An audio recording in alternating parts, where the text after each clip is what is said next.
Looks great. Thanks. Hi, guys. How are you? Oops. Probably can't hear me that well. Hi, guys. How are you? How is everyone? How is everyone? And how is Kate Willett? Just want to know because look who's here. It's Kate Willett. It's a double Catherine show. It's a Catherine squared. And Kate Willett, by the way. Oops, I have my window open. All right. Kate Willett, by the way. Wait, I still have it open. Sorry. Where is it? I have too many. This is so... Let me just close all my windows. All right. Guys, where else do you get this stuff? This kind of like behind the scenes. Like I work really hard to make it seem like it's accidental, but it's actually all very choreographed performance art. Yes. And it went off without a hitch. I think it was great. So Kshama is coming on soon. And by the way, when anyone who's watched this show should know. Wait, hold on. Let me ground myself and center myself. Kate Willett is the co-host of the Reply Guys podcast. She's also the author of a very good audible audio book called Dirtbag Anthropologist. Anthropology. And I'm also a Catherine. Yeah. And she's also a Catherine. Is your middle name Rose? And but similar vibes. Right, we did that. Yeah, similar vibes. Yeah, except one of us is Jewish, so it's kind of weird. Yeah, the blonde one though. I know. I guess I am blonde, which is also weird. Someone once accused me of stolen valor because I had blonde hair. It looks great. Thanks. Honestly, it's perfect. Oh, we got a hater in the chat, and let me tell you something, hater. I'm sure you have a really big penis, but on the off chance that you don't, get help.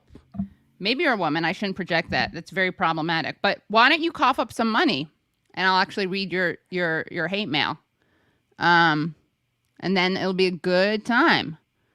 Because you're also not like, I don't know what your deal is. I'm not going to look at it anymore. Just someone let me know if it gets into super chat, and then we can talk to this guy, and maybe we can give him some dating advice. I get the sense that he's a dude. What do I know? Maybe he's not into women, but I get the sense that he's. I don't know. Whatever. I don't know. I don't want to typecast my trolls. They could be anything. Can I make fun of one tiny piece of this comment, or should I not reveal anything? Yeah. I think he meant to call you a scatterbrain, but he actually called you a scatterbrian. I mean, come on, man. If you're gonna call me, look, you have cause. I mean, I'm literally putting on one of my other earrings right now, but you can't really pull that. You just lost all your cred. Because you called someone scatterbrained, but you were scatterbrained in your. This is Scatterbrian. This man, right? Well, is the man. What his real name is. Yeah, Scatterbrian. Yeah, Scatterbrian. Oh, Scatterbrian. Oh, I think Scatterbrian actually lives in Seattle and hates Shama Sawant, which is another interesting thing. But let's see, anything interesting? All right, Scatterbrian, this is a safe space, and if you ever want to explore why you hate Shama Sawant or me, let me know. I'm very happy to be the recipient of people's negative vibes because I figure I said this earlier today I did a stream with Aaron Mate and Rania Kalik for the DIEM Yanis Varoufakis thing, his whole org, and we were saying at the end that I'm always happy to be trolled or smeared or attacked or lied about by people because I don't know them in real life, and I'd rather take it on so that the people in their lives, like their partners, or I don't think Brian has a partner though. I get very lonely vibes from him, but so their partner or friends or family, they don't have to take the toxicity IRL. So yeah. That to me seems so good in principle, but however, I find that, if someone's being toxic all day, they can't just switch the toxicity off immediately, Oh, I see what you're saying. Right. Yeah. Yeah. Like if you're already in that toxic mood, then, maybe you're going to be toxic to your dog as well. You're saying they can't tap out. It's not like it's an infinite. Are you saying there's an infinite supply? I was thinking maybe they would use some of it up. No, I think there's an infinite supply of toxicity, right? And that the more you exercise your toxicity, the stronger it gets, Yes, and I want to give major recognition and a shout out to Brian Frederick, who says not all Brians are so bad. And you know what, Brian, you're right. And I'm very sorry to all the Brians out there. We don't hold Scatterbrian against you. Scatterbrian. I love that name. Yeah. I want to start like a podcast just called Scatter Brian. I know. What could it be? It could just be, could it be puns the whole time or what? Not puns, like typos the whole time. This will teach him the next time he he tries to troll someone. I bet he's going to use his spell check or ask his mom to read over it. Yeah. Scatter Brian. Poor Scatter Brian. Anyway, let's see. Anything else that we should talk about? Trolls are in my shadow. What is that, a reference to my shadow? Yes. Also do. Hi, everyone. Thank Brad for coming. Backstage. What else? We love Brian here. Hi, Brad Bloom. There are good people here that feel like they know you, and we love you very much, and thank you for the work you do. Thank you, Clifford. Now that's a good name. That's a good name. Yeah. So anyway, honestly, I'm ready to forgive you, Brian, Scatter Brian, because I don't know what you're going through, and maybe you're really I'm not going to respond to him anymore because it's just, I don't want to give him positive reinforcement. Also, the thing is, Scatter Brian is cheap. Put your money where your mouth is, dude. If you have something that important to say about me or about our guest, I'm sure you have the resources to cough up like $5. That's my minimum for hate mail. Yeah. All right. Anyway, I really do hope you find happiness elsewhere. Should I block him, put him on timeout, or just ignore? I want to see what he has to say next, but it's up to you. Let's see. Let's see if he says something entertaining, we won't. Chat doesn't always have the. Oh, he hurt me good. I'm gonna actually highlight one thing. Hold on. Let's highlight a final comment from him so he can go out with a bang. Hold on. This is good. I may not like him, but he's very funny and very clever. Oh wait, that wasn't from him. Sorry. Oh yeah, they're banning menthol. You know what? My thing is too active for me to keep up with him. But you know what? He just gave me some. You know what? I like you now, Brian. I'm not even kidding. Scatter Brian. You better block or else you ain't never going to get to your interview, lol. I feel like that's true. Like, I shouldn't. Look, I broke the rule. I read his comment without his paying. But, and I know I already did it. Timeout keeps my views up. Okay, let's time him out. Bye, Brian. This is a beautiful story. Like, you learned something from him. He taught you something. He taught you what's really important, which is to, keep your eye on the ball. Keep your eye on the ball, right? Like, you can't get sidetracked by your haters. You know? Don't get sidetracked by your haters. Yeah, that's exactly it. And for people who are just joining us, we have an amazing show for you today. We have a couple of amazing parts of it. First of all, we have Kate Willett. Hello. I keep wanting to call her Kate Winslet. Some people have, right? And then we're going to have Shama Sawant, who is amazing. She's a city councilwoman in Seattle. She's doing absolutely amazing things. And then we're going to have Adolph Reed, who does absolutely amazing things. So, I mean, I'm just very excited. We may have one more guest. We may have one more surprise guest who's going to do a little number soon. We're going to see. But what else is going on? I did a little stream last night, last minute. Everyone liked what Joe Biden had to say. What did you think of it, Kate? I was, I was comparing it to the Oscars, and I thought that the costumes were much worse for the State of the Union. Yeah, not as cute. Also, I did want to say really quickly that I have gotten trolled as Kate Winslet sometimes. And I've had like random internet men be like, "You look so fucking fat in Titanic," which I think is funny. Shut up. Are they blind now? Did they get blind since seeing Titanic and seeing you? Are you visible to them? I don't even understand. I think they're just really dumb. Really dumb. Yeah. They're scatterbrains. They're scatterbrains. You know what? How about this? Is this terrible? I don't want to punish other people, but let's raise like $5 off of guys, throw me $1. If 5 of you throw me $1, it'll be like Scatter Brian donated to the show. That'll make me feel better about reading his stuff. You know what? That's awkward though. Now it's gonna be a lot of pressure. I'll just let it go, I'll let it go. This is my audition tape, by the way. Just kidding, for something. I didn't see the shot of Schumer slouched in his seat. I saw who kept looking like he was collapsing was Manchin. Oh yeah. Jim. It's Jim or Joe. I always want to call him the wrong thing. It's Jim Manchin, right? Joe Manchin. Oh, it is Joe Manchin. I always get it wrong. Yeah, Okay, yeah. Joe Manchin. Manchin. Yeah. Yeah, and Mitt Romney looked like a hot mess. He looked like he just got caught in he looked like he had sunstroke. There's a lot going on.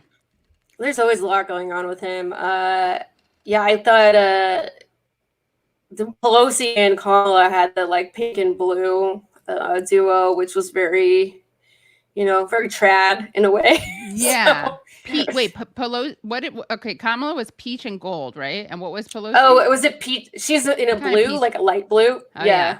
She looked. Oh, thank you guys. I already have. Wow, we already made $10 off of. We made $12 off of Scatter Brian, and that was thanks to Brian, kind of because he's redeeming the name Brian Frederick, who's always a great guest and participant.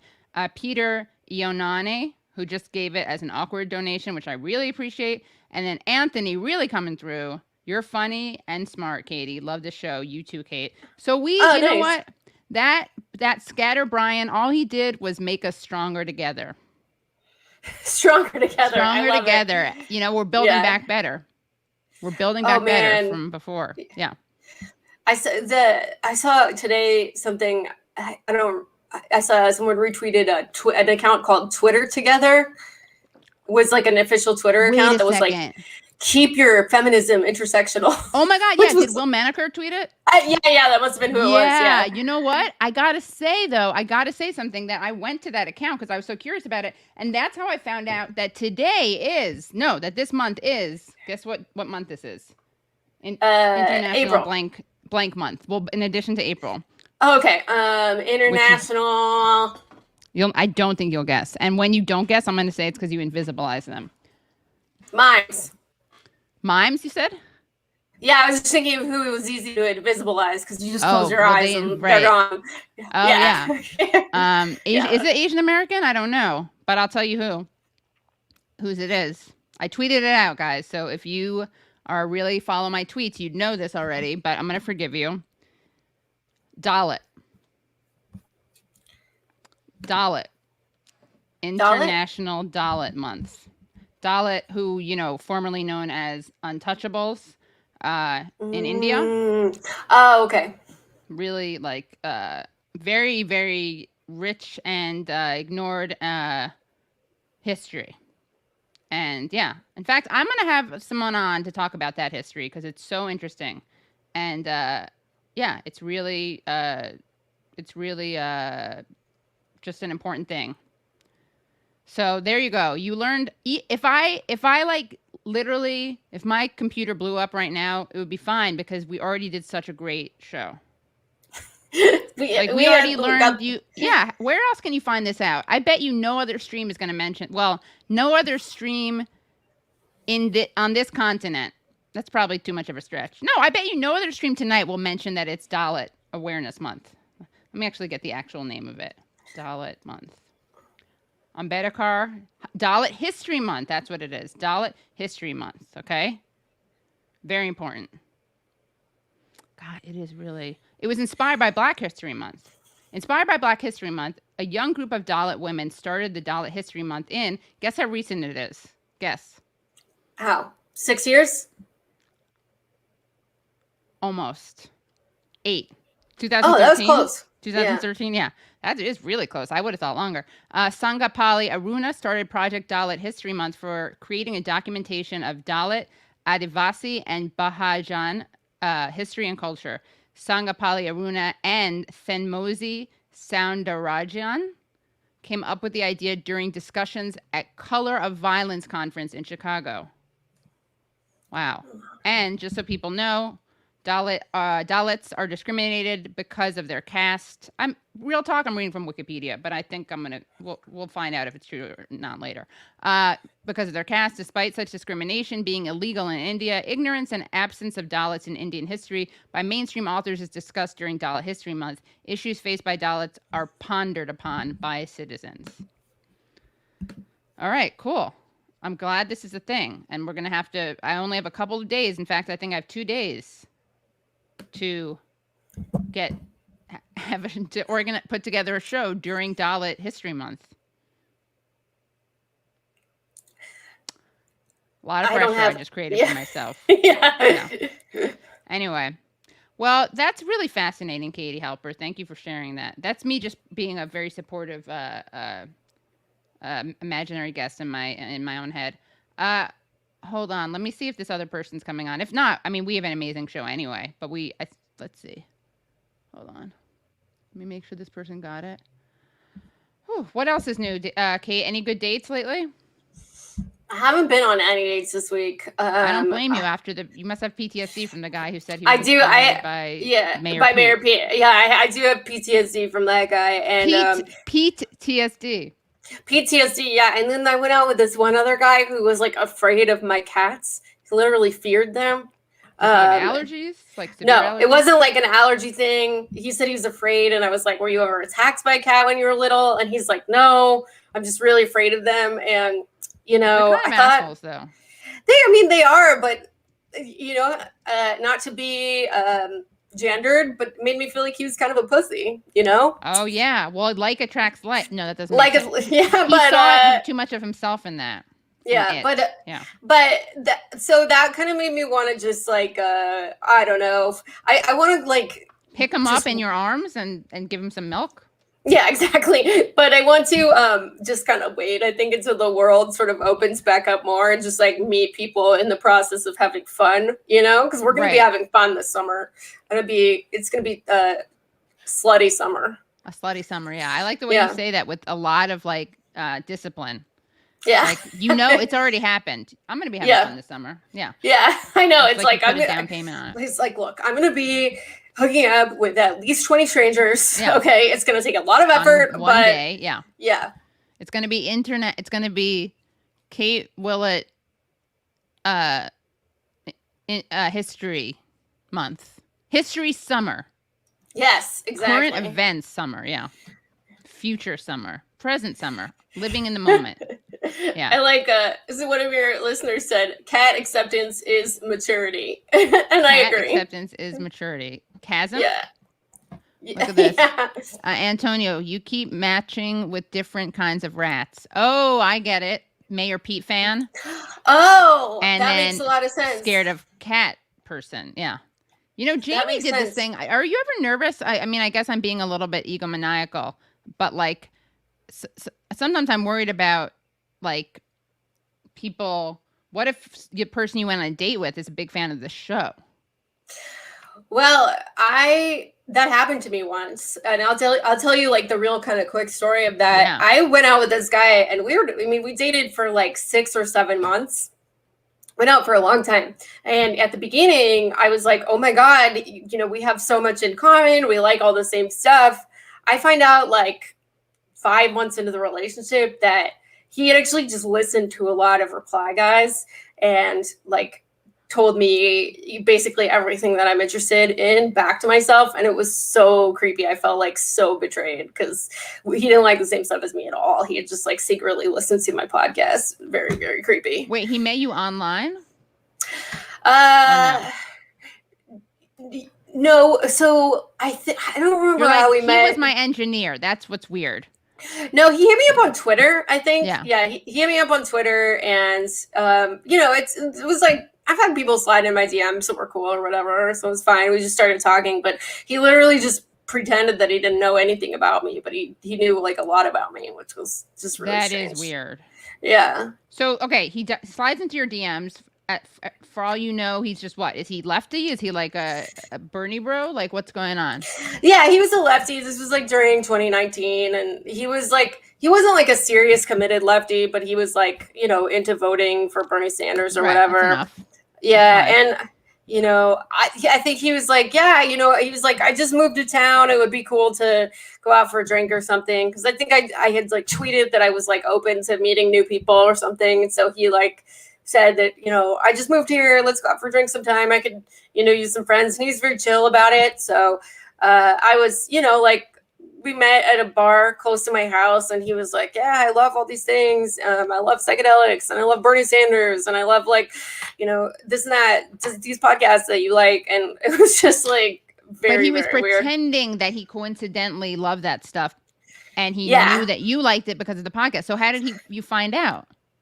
Well, just over time, over the course of the relationship, it became increasingly clear that we didn't have that much in common. This was like mid-May 2019. So, or maybe a little later. No, this was like probably fall 2019. So I was like peak, Bernie all the time, canvassing. And he thought that was really weird. And I was like, but you told me you were also like this. So what's going on?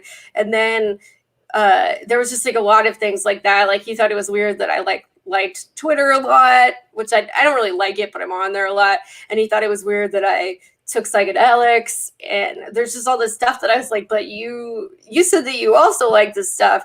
And then eventually what happened, how I found out, was I told him like a very serious piece of personal information that I had, said on my podcast. I've said it on this podcast too, but basically that my ex-boyfriend died tragically. And I told him about that. And, he pretended not to know, but he actually knew about it. And then later in the relationship, he confessed, like, yeah, I actually knew when you told me. And I was like, that's a little weird that you wouldn't just tell me the truth, but like, I get it. It's a super weird situation. And, I was like, how much of my podcast did you listen to without telling me? And he was like, all of it. I listened to every episode. And like, then I kind of put together what happened, which is that like, he didn't actually like this stuff, that like, that was why he was thinking it was weird, is because he wasn't actually into that stuff to begin with in the first place. So yes. Well, okay. What wouldn't have been weird was if after meeting you and starting to date you, he listened to your entire podcast. That wouldn't be weird. But you're saying, but what happened is that he listened to it before? Well, I don't even think it's weird to listen to my podcast. I mean, I hope people listen to it. Please listen to my podcast. Reply Everyone guys pod. Follow us on to Twitter because they don't want to violate your trust. Sign up to become a patron. No, it wasn't weird that he listened to my podcast before or after we met. Like, even if we didn't know each other and he was just like, hey, I really like your podcast, I'd be like, thank you, cool. I love making it. But it was weird that he lied and pretended that he didn't listen to it. Okay, so when you met or whatever, he was like, what do you do? So that's also weird, though, because you're on Twitter. People would know that you have that podcast also. Yeah, well, so he, like, admitted that he, like, he like, admitted that he had, like, heard of it and he'd seen, like, some of my stand-up or something. He's like, I think I saw you at a stand-up show. So he was, like, he pretended that he had, like, a vague idea of, like, what was going on. He may have even said that he had listened to, like, one episode, but the part that was just weird is that he had like accumulated all of this personal information about my life that he didn't cop to knowing. Because let's say, if I think of certain podcasts, I'm not going to name names, but like, there's certain podcasts I listen to that if like the host was like, hey, want to go on a date, Kate? I would be like, hell yeah, dream come true. Like the Katie Halper show. Yeah, exactly. But like, let's say we went on a date. I would not, and I knew a bunch about you from listening to the Katie Halper show. I would say something like, "Oh, I heard you mention that on your show," or something, and not like, "Oh, really?" Pretend I didn't know. Yeah. I'm like, yeah. So I'm from New York. You're like, "Oh, wow, really?" I'm like Bernie Sanders. Oh, who knew? But he struck a balance. It seems like. So the thing that was really. Like the thing that was just really weird about it in particular was that like he didn't like certain stuff like Bernie, psychedelics, Twitter, and then he pretended that he did like it. That was the weirdest part. Well, we're going to pause this story because I want everyone in suspense, but also because we have our next guest, and if she's ready, she can give me the thumbs up. Okay. Of course she's ready. She's ready for everything. She's ready not ready for Hillary. We're not ready for Hillary either, but she's ready for a lot of things. Very impressive person.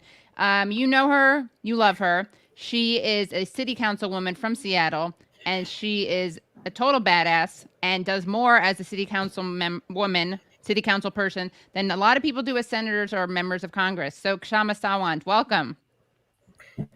Hi, thank you for having me. Of course. Hey, Shama. Hi, how are you? Kate, how are you? Welcome. Thank you for all you do. I just wanted to have people find out about your latest endeavor. Congratulations on your resolution.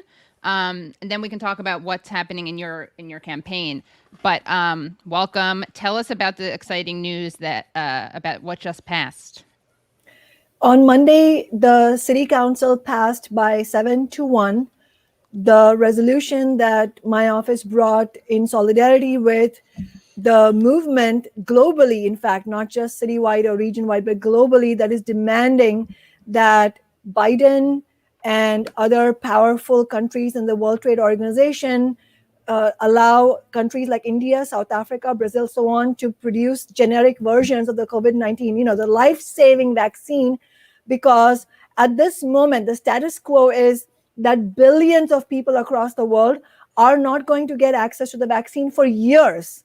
And in the process, literally millions of lives will be lost. This is what public health experts are predicting. And all of this because billionaires and big pharma executives want to put their obscene and endless greed for profit before human lives. And that's why it was so crucial that we passed this resolution. And today, we had a press conference alongside Chicago Socialist Alderman Byron Siccho Lopez and Burbank City Council member Constantine Anthony, who are also planning to bring such resolutions to their City Council. And tomorrow, we're having a protest in Seattle outside the Bill and Melinda Gates Foundation building. Why? Because Bill Gates is one of those billionaires who is putting his own profit before people. And in fact, as a community member said, he's become a vaccine racketeer now. Vaccine racketeer, yeah. A vacketeer. True. So does this have any, is this mostly symbolic? Is this to start a conversation? Does it have any teeth? What are you hoping to achieve with it? Well, obviously, because this is a city council, we don't have legal jurisdiction. We cannot mandate that Biden administration or US Congress do a certain thing. But here's why it's so important is because even though 100 nations in the WTO are saying that you need to, this is apocalyptic. I mean, if you look at what's happening in India, for example, an apocalyptic disaster is unfolding, and yet it is requiring us to demand that Biden do the right thing. And it's important to also note that even after 100 days of the Biden administration in office, this is a continuation of Donald Trump's policy. And that's why this resolution has significance, because it gives momentum to the movement to keep fighting. Right. And it's kind of pathetic that this is the first we're here. I mean, this is it's amazing, but it's also pathetic that this is what is getting this into the news. There was this article about Bill Gates, but people don't even know that what you're talking about is a thing or that it's an option. And I think something that's really inspiring about your activism. It's funny because you're actually an elected official, which it's like I almost forget because you do such cool things, and usually elected officials stop doing that. But something that's so cool about your activism and organizing and also councilship, I guess, is that you really do show people that other things are possible. Another world is possible. And I think a lot of people really dismiss things as just like Pollyanna-ish or naive or impossible. And one of the things that I think you do, Sanders did, really is show people that we've been taught that, but that's not the actual reality. You can make demands for things. So what would this look like, or could this look like? Because a lot of people are like, oh, well, there'll be no incentive to work on drugs or medical treatment. That's a common straw man. So what's your response to that? And that straw man doesn't come from nowhere. I mean, I don't blame ordinary people for believing that, because this is the narrative that is very consciously and systematically pumped every day into the corporate media. And whose interest is this narrative, this falsehood in? It's in the interest of billionaires like Bill Gates, basically the billionaire class, the multimillionaires who make profits. But the reality could not be farther from the truth, right? We know that the overwhelming majority of clinical innovations, and indeed technological innovations in general, happen because of public resources. And who pays for the public resources? It's ordinary people. If you're watching this and you depend on a salary for paying your rent or your mortgage, then you're one of the taxpayers whose resources have funded this enormously important life-saving clinical research. And who does the research? It's not the billionaires who do the research. It's salaried employees, researchers, technicians, clinical analysts, who are salaried employees who are extremely dedicated and they care about solving this problem. And most of this research is done in public universities. And once the findings are ready, once the cures are ready, what happens? Big pharma, and this is how capitalism operates, big pharma swoops down, big billionaires swoop down and grab what the so-called intellectual property, and then they make bank from it. I mean, it is obscene, as I said before, the amount of money that these billionaires and these shareholders and executives are making from this vaccine. And this is on top of billionaires having become already more than $1 trillion richer during the pandemic. So we're not just talking about big pharma, we're talking about Amazon, we're talking about Jeff Bezos, all of them, all of these gangsters who are profiting at the cost of human suffering. And so it's this whole idea that this would be you would take away the incentive. It is such a lie. But the thing is, a system like capitalism needs to peddle lies, because otherwise people will be empowered. Right, they get hip to it. They'd be aware of what was happening. Yeah. Exactly. And by the way, this is another. Okay, I literally was saying today earlier. I wasn't planning to, but we started talking about, what was it, Kate? Like Twitter change or something? Twitter for good? Oh, Twitter Together. Yeah. Twitter Together, yeah. Which I came across, and then I was looking at their account, and that's how I learned that this month is International Dalit History Month. And I'm bringing that up because I was just on your Twitter page, and lo and behold, I got to share this because this is really cool too. Hold on. Okay. So, you had tweeted this because AIC's Anil Wagde. His name is Anil Wagde. Spoke today on behalf of Indians_Seattle in a press conference with council member Shama Sawant held after the Seattle City Council passed a resolution urging POTUS to end the U.S. opposition to an intellectual property rights waiver for COVID-19 vaccines. So that's like really amazing. And I was going to actually ask you about the connection for you between being from India and this issue, but I would love to know the connection between this issue and being from India, and also like what if anything the Dalit like experience or history has to do with this.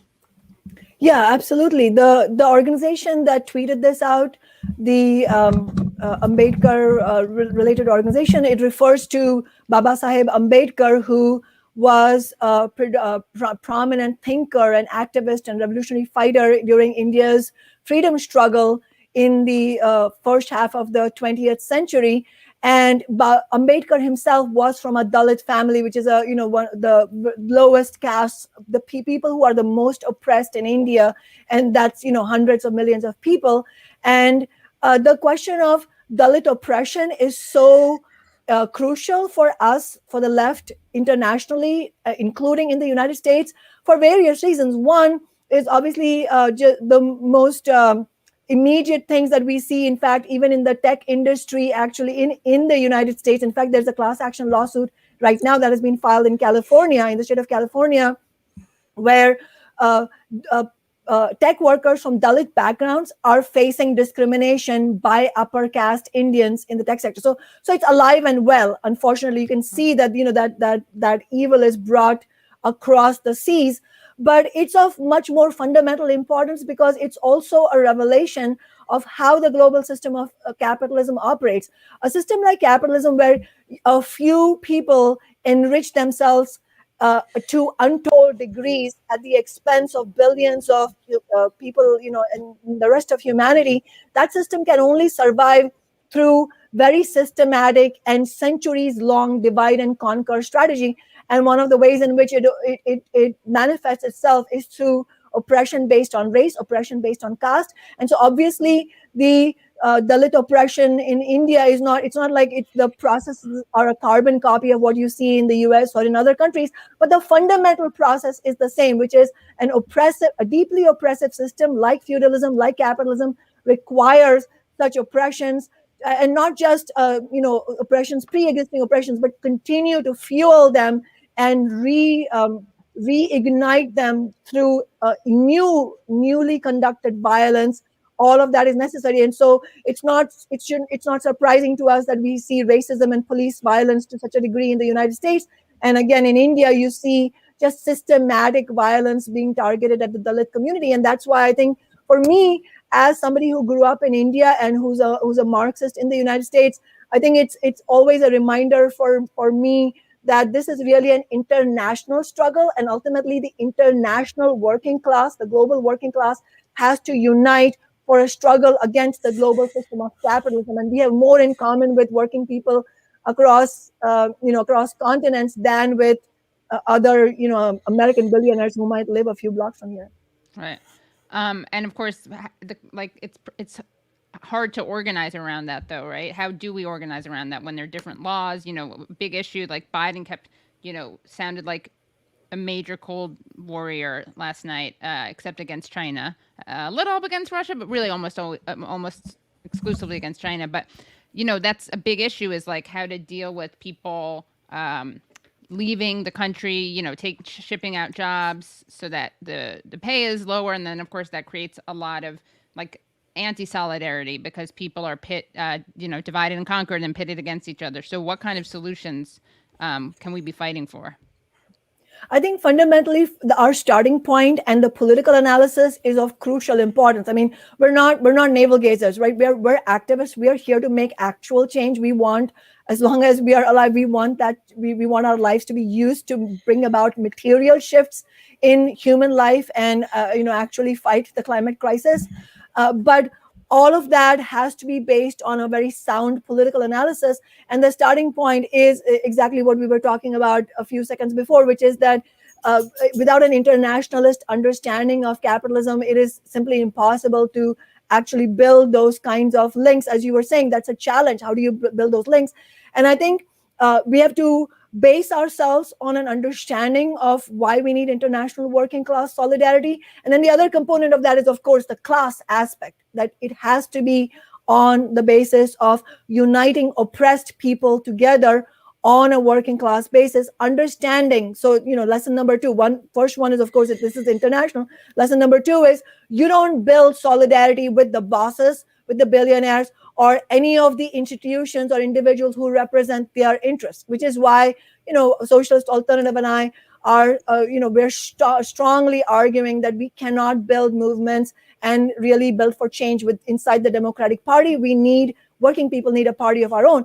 And sort of like, I guess the third point I'll add to in response to your question is that the best way, really, and the most concrete way to build for this kind of international solidarity, in addition to the step one and step two, is then to get involved in struggles in our own cities and regions, and then connect them to nationwide and international struggles. And just one concrete example I'll end on is the $15 an hour minimum wage. Our 15 Now movement here, which won just 6 months after I took office, that happened because of the working class solidarity and the fighting politics of the 15 Now movement based on a socialist strategy. And by winning that, we showed that we should not accept the nationwide and international race to the bottom and allow them to pit working people against one another, but instead flip that on its head and say, we're going to win $15 here because guess what? It is going to help working people win in Minneapolis, Boston, New York. Suddenly we're talking about federal $15 minimum wage. It also actually sparked movements in the UK and in India. So that's how we build, like by fighting against the race to the bottom everywhere. Yeah. Kate, did you have a question? I saw you about to. I have more questions, but if you had, I wanted to give you.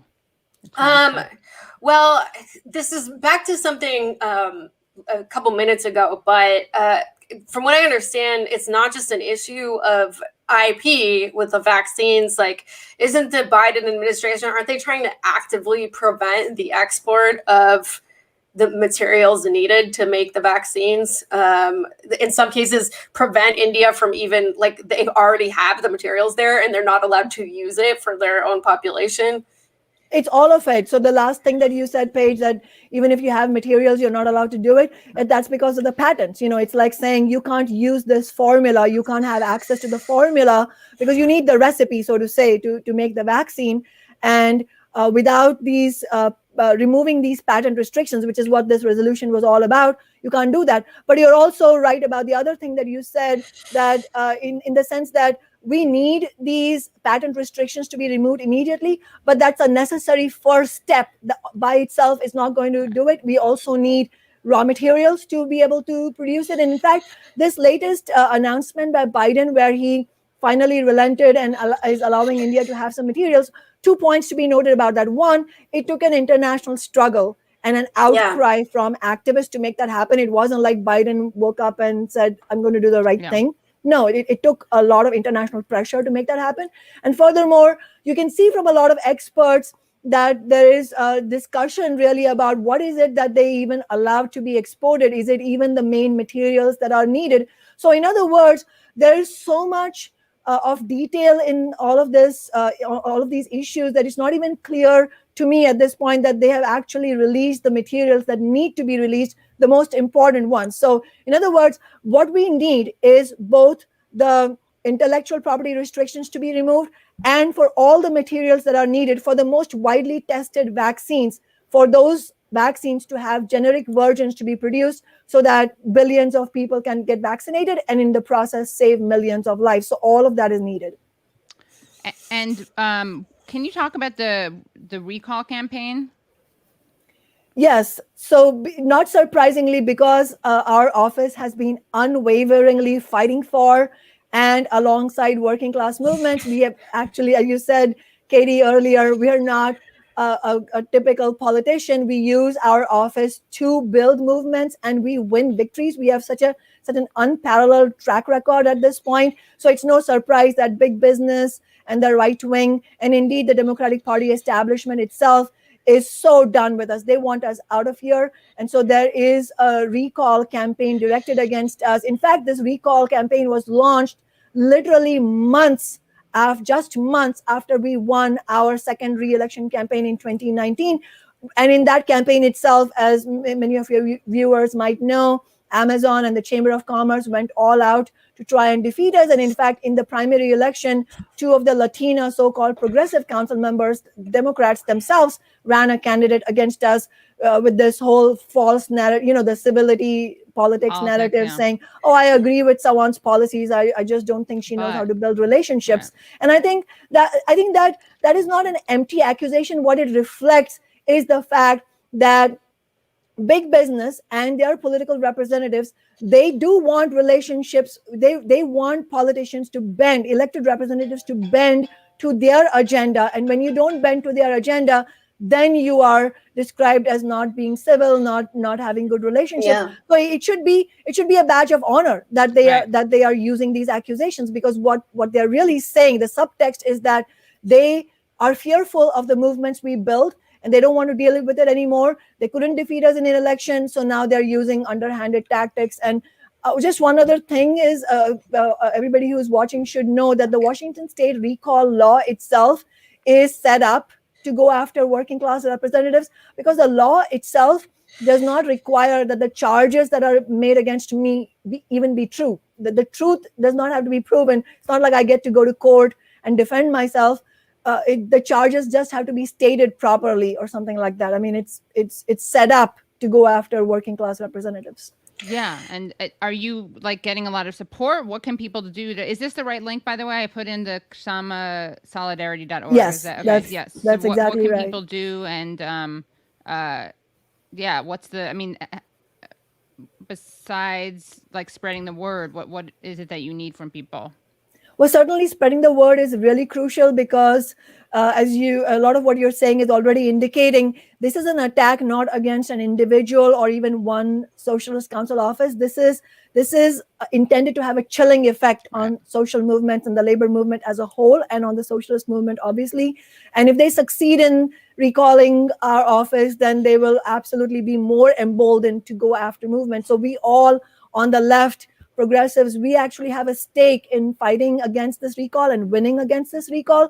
So we certainly need support from all corners of this country. We also need financial contributions because obviously the billionaires are donating to the other side. Right. So we need working people. The list of billionaires that are part of the recall campaign, it's you've got a whole red carpet full of kind of ugly dudes coming after you. So you should definitely put that on your website. You should have like a Hall of Fame. Hall of Shame. Yeah, I think that's a great idea. It is a Hall of Shame, and you're totally right. It's a who's who of these CEOs and billionaires and multimillionaires. And in fact, one other thing that I got reminded of is that it's not only, obviously it's Amazon and the usual suspects, but also a whole host of these who are going to be belonging in the Hall of Shame are real estate barons, of course, and and that's not surprising to us at all, because we have won just unprecedented numbers of renters' rights victories. In fact, just 3 days before the Supreme Court ruled that the recall could go ahead, we won a huge victory for renters, which is for all renters facing eviction to have the right to a publicly funded lawyer. And the establishment was absolutely against it. They tried all kinds of underhanded ways to insert really insidious means testing loopholes. They didn't win because we built such a fiery campaign against it. And then 3 days later, the recall says, it's fair to recall someone, our office, even though we are fighting for it. But it's no surprise. There's a link. Corporate landlords and property management corporations do not like what we've done. Yeah, you welcome their hatred. As, yes, FDR said, and then Bernie said. I mean, what else? I wanted to make sure you have the chance to talk about whatever you want to talk about, because you're in an important moment. I have more questions for you, but what else do you want to make sure that we... ask me questions. Want to know your thoughts on the celebration of Kamala Harris as obviously as Black and also South Asian. Her father's Jamaican. He's in a really cool, chill way, kind of I don't know if he's disavowed her, but after on the Breakfast Club, when they asked if she had ever smoked pot, she was like, yeah, my family's Jamaican. And the dad was like, I'm glad that your ancestors aren't alive to see this. He's a Marxist professor. He's a Marxist economist himself. And her mother, of course, is from India. And I want to know what you thought of the discussion about her background.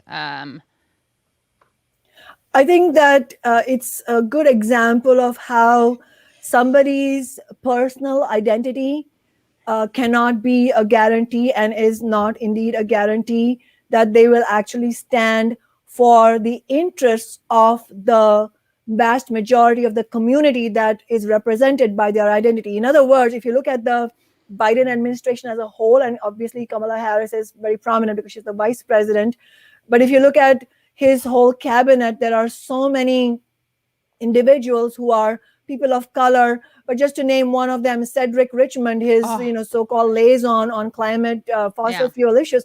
I mean, the guy is the biggest recipient of fossil fuel money, and his district in Louisiana includes and encompasses one of the 10 Cancer most Alley or something. Yeah, 10 most exactly polluted tracts in the United States.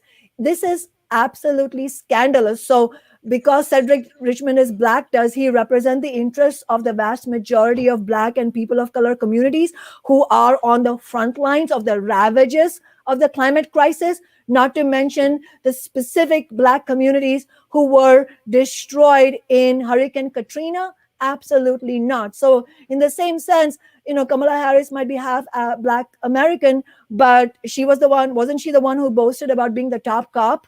And so I think we have to evaluate, obviously, it is completely necessary, and also it is our fundamental moral and political obligation on the left, especially the socialist left, to be actively fighting against oppression. It is important that so many of us were marching shoulder to shoulder with our community members in the Black Lives Matter protest. And the fight against oppression is not a side issue. It is very much part and parcel of the fight against capitalism. But we have to understand that that is going to happen. I mean, that fight is going to be successful if we understand that we're not going to address Black oppression, for example, on the basis of some idea of Black capitalism. That is not going to be the savior, because, we should remember Malcolm X's words. You can't have capitalism without racism. In other words, capitalism is the system that creates these oppressions. And so the fight against Black oppression has to be linked to the fight against capitalism itself. And so we cannot rely on the representatives of the interests of capitalism, whatever skin color they might be. And we're seeing that in real life, even in Seattle.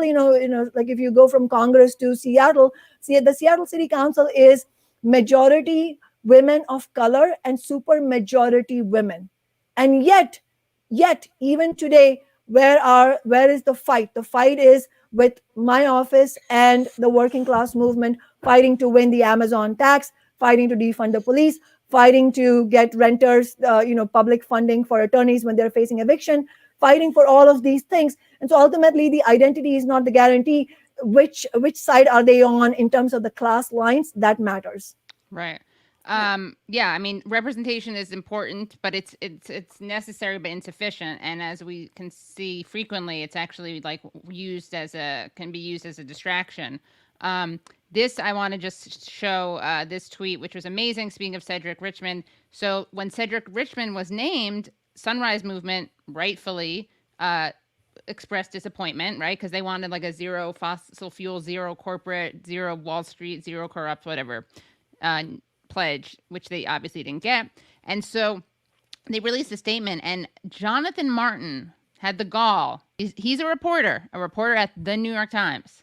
And I love that he actually tweeted this thing out loud, or whatever, visibly. 21 preview, picking a fight from the start with the most influential Black staffer in the White House who represented an energy-heavy district. And then he quotes Sunrise Movement. Cedric Richmond's hire is betrayal due to big oil ties and silence on pollution in his district. Like, it's so heavy-handed.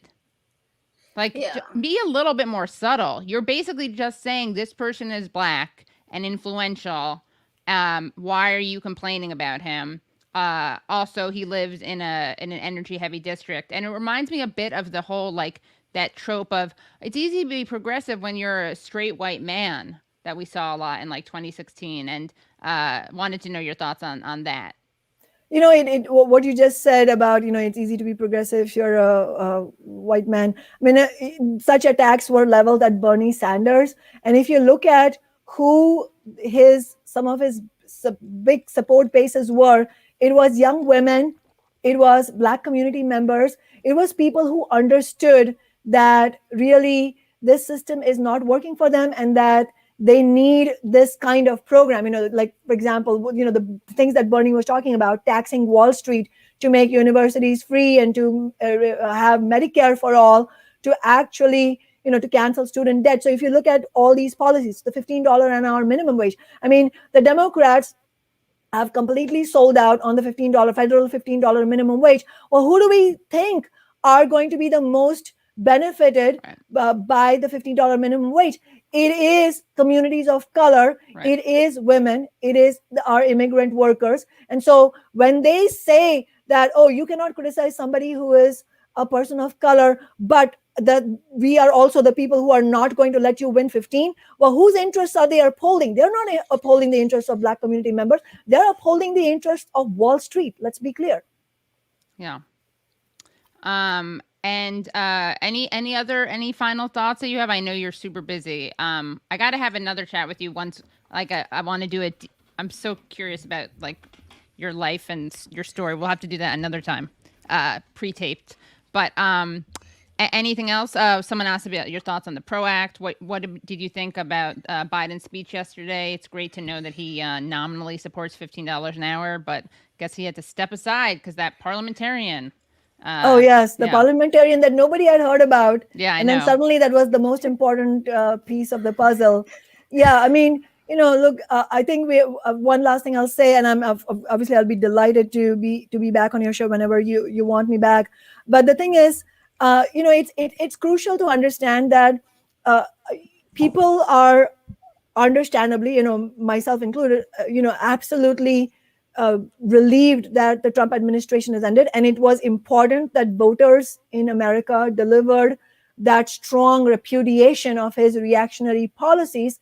And at the same time, it's important to understand that the stimulus package, all of the other, even the childcare benefits, all of this is crucial at this moment. It is a lifeline in people's lives, and that those policies had to be enacted.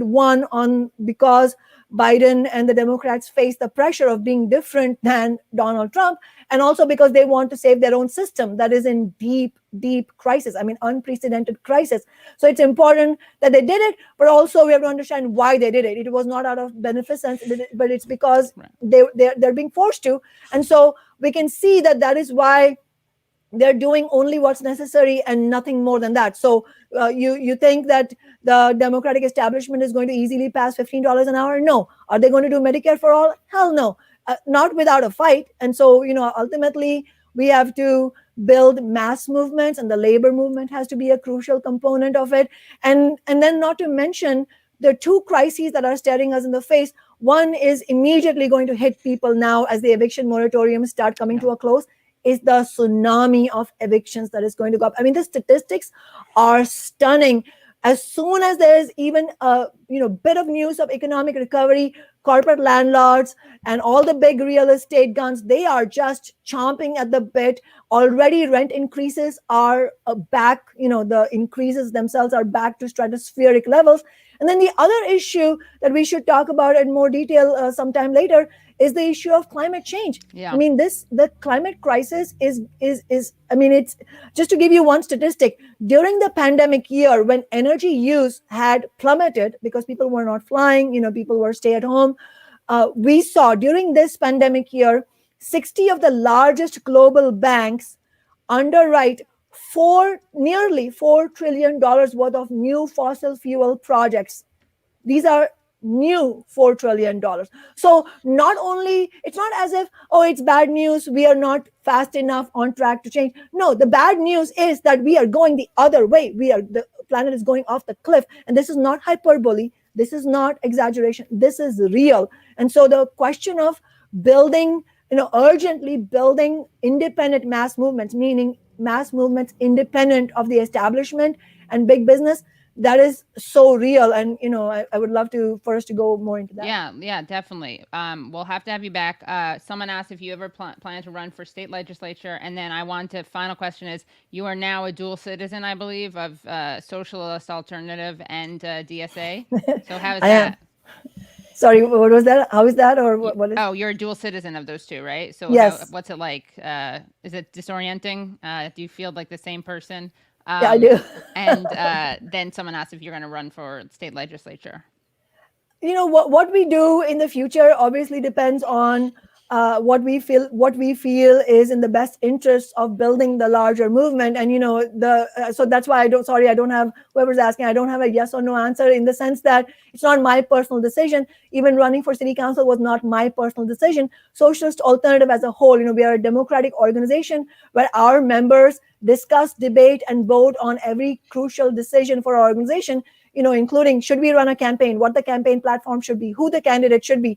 And to be brutally honest, if it was left to me, would I choose this? No, of course not. I mean, I don't want to be in the spotlight. But the point is that is actually we should not. It's the model I'm describing that Socialist Alternative uses, I think, is a very healthy approach to politics, because it is the complete opposite of personality and career-based politics. This is movement-based politics, where we are crystal clear that if we win an office, it is for building the working class movement, for building the socialist movement. It is absolutely not about any one person's career. And so, again, it's not a coincidence that I only take home an average worker's wage and the rest of my salary goes into a solidarity fund after taxes. And why did you join, by the way, DSA? What are you hoping to achieve by being a member of both organizations? Yeah, so just so your viewers know, I mean, I joined recently, but many of my fellow members of Socialist Alternative have already become members for years. I mean, they've been members for years. So yeah, it's not. It just became news because I joined. But the reason many of us have joined, and not all of our members have joined DSA. Some of our members have joined DSA, but the reason we have joined is because we believe, first of all, that both the growth in DSA and the growth in Socialist Alternative, all of this reflects that we are in a completely changed period where there are huge openings for building not just movements in general, which is absolutely true, but also specifically the socialist movement. And we see the growth in DSA in a very positive light. It's important that this is happening.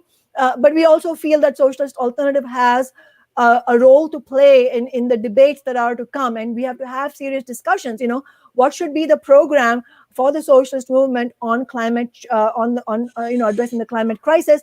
What kind of election campaigns should we run? What kind of candidates do we need? What kind of demand should we put on our candidates? What kind of a working class party do we need in order for, as a political vehicle for future movements? So these are all very serious questions for the socialist movement.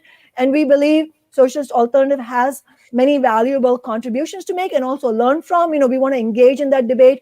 But we want to engage in a politicized debate. We're not interested in any kind of personality conflict or anything like that, because we feel that these serious debates are going to be crucial because they will provide the building blocks of the analysis that we need for our future activism.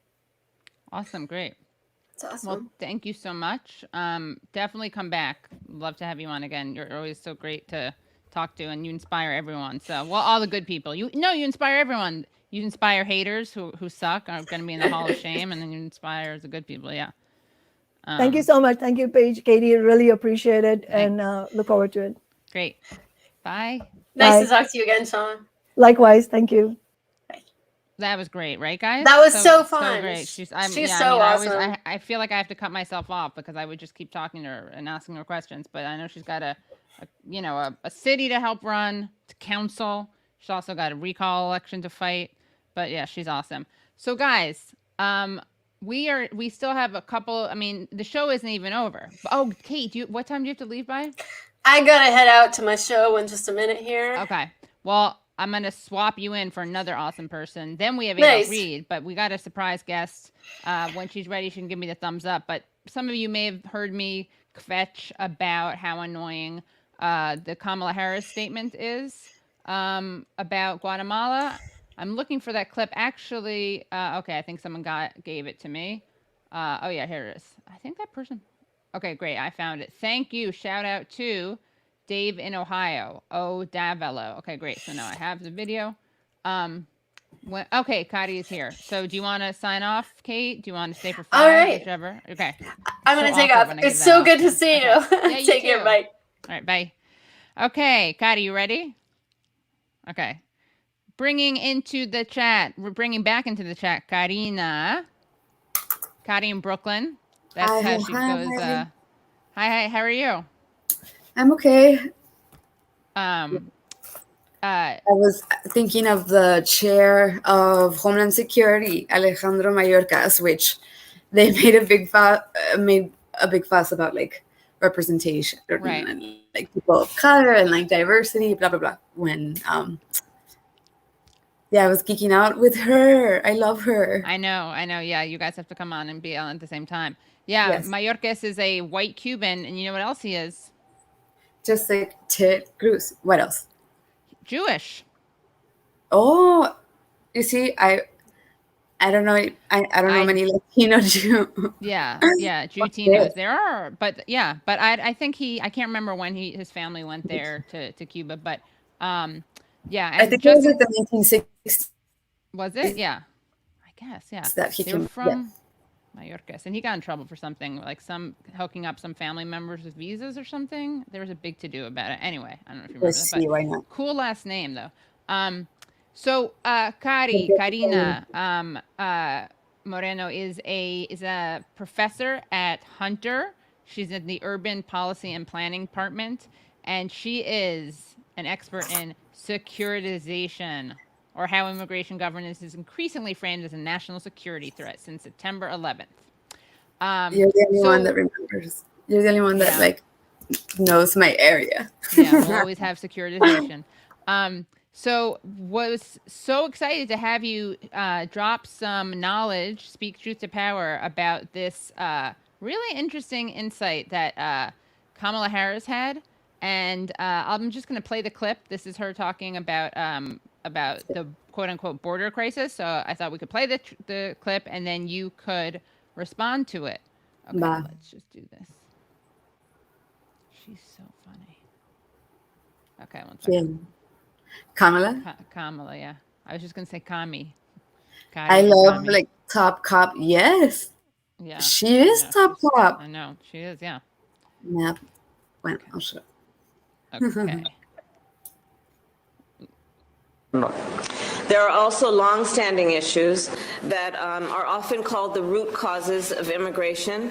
We are looking at the issue of poverty and the lack, therefore, of economic opportunities, the issue of extreme weather conditions and the lack of climate adaptation, as well as corruption and the lack of good governance, and violence against women, indigenous people, LGBTQ people, and Afro-descendants. No. There are also long-standing issues that are often called the root cause. Okay, so what are your thoughts on that? Well, first of all, just hearing it, I had read it. I hadn't seen her say it. It's amazing that they put everything in passive voice of like, what does she say? Like there is violence. There is. Let's see. That's. There are long-standing issues. We are looking at the issue of poverty. Like there's no acknowledgement of the United States' role in like blowing up.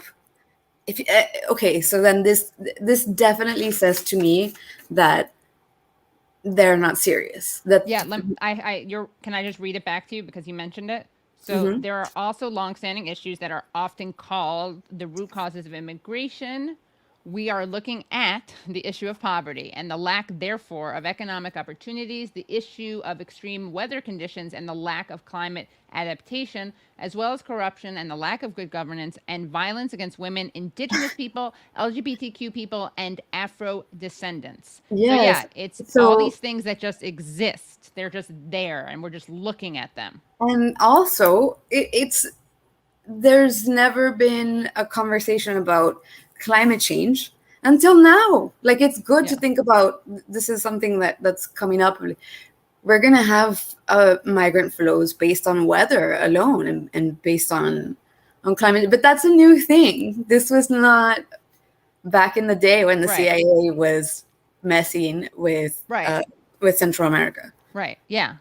Yeah, exactly. Like she skipped over if we want, she's talking about Central America, right? So she skipped over 1950. Well, first there was the Somoza, who we supported. 54, we helped overthrow Jacobo Arbenz in Guatemala.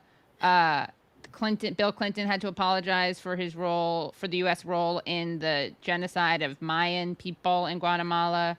Then there's El Salvador, Nicaragua. I mean, it's stunning. I would rather her not even pretend to talk about root causes. But please tell you as someone who actually looks at this, can you tell us what the actual root causes are? I mean, first, when they put out this bicameral proposal to have comprehensive immigration reform, I told you before, like, wow, they put root causes at the center, which it's not the first time that it's included, but it's the first time that it's in like the focal point, and that hasn't happened. And I was excited about that because that's important. That's important. Of course, yeah. All the movement from Guatemala, Honduras, and El Salvador, but just with what's going on, what her comments, it's not serious.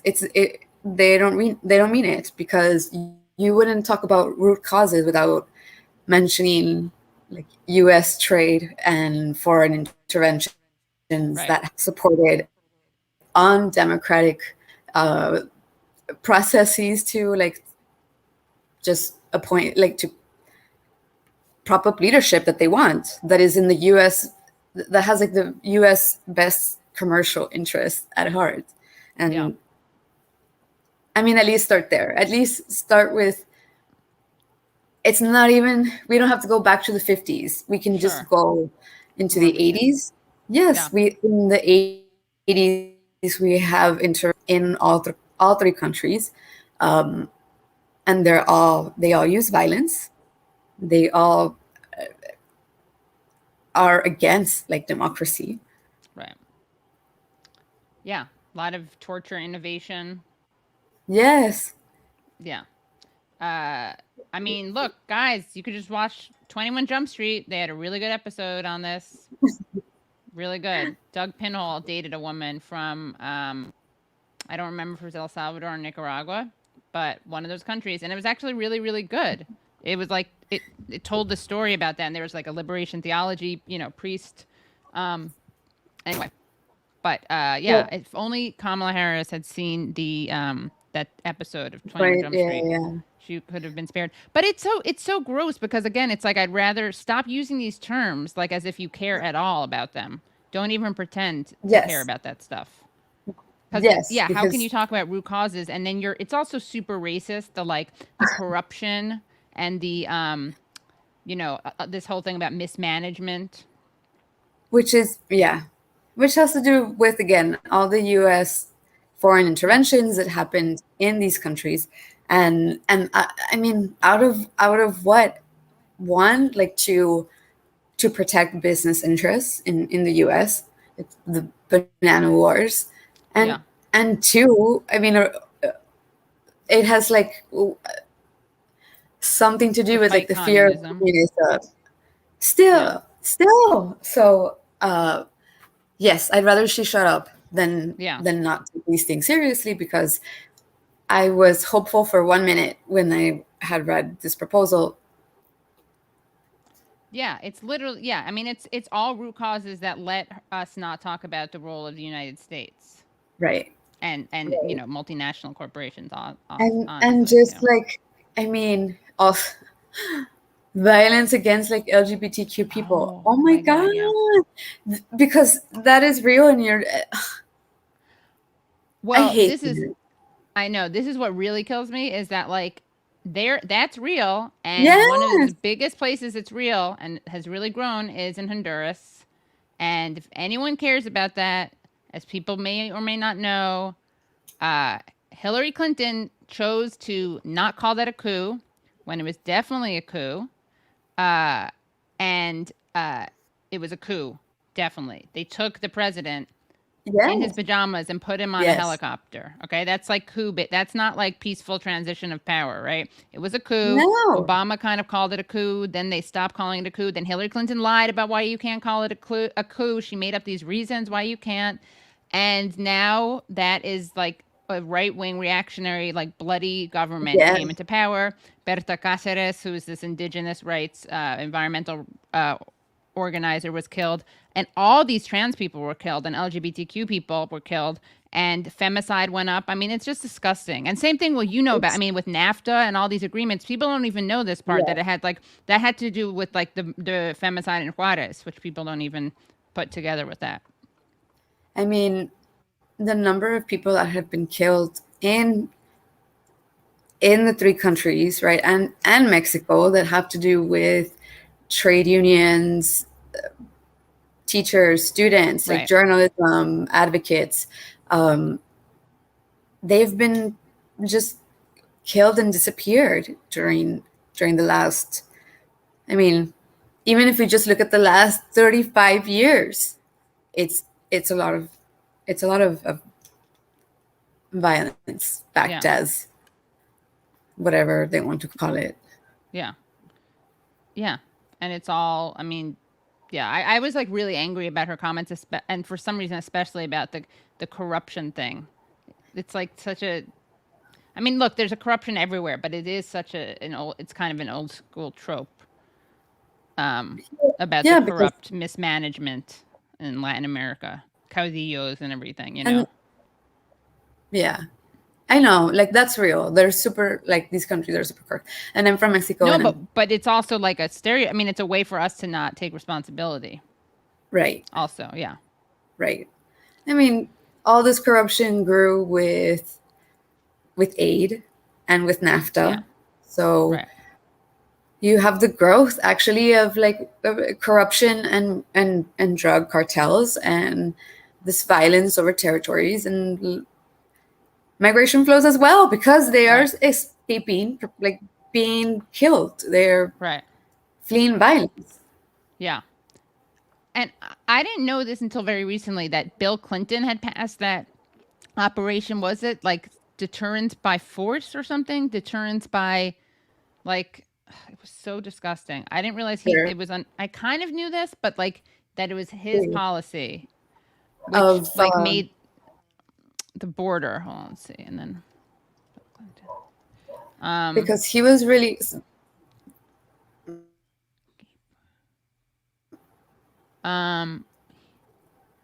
What was it called? Prevention through deterrence. That's what it was. Ooh, you from prevention through deterrence.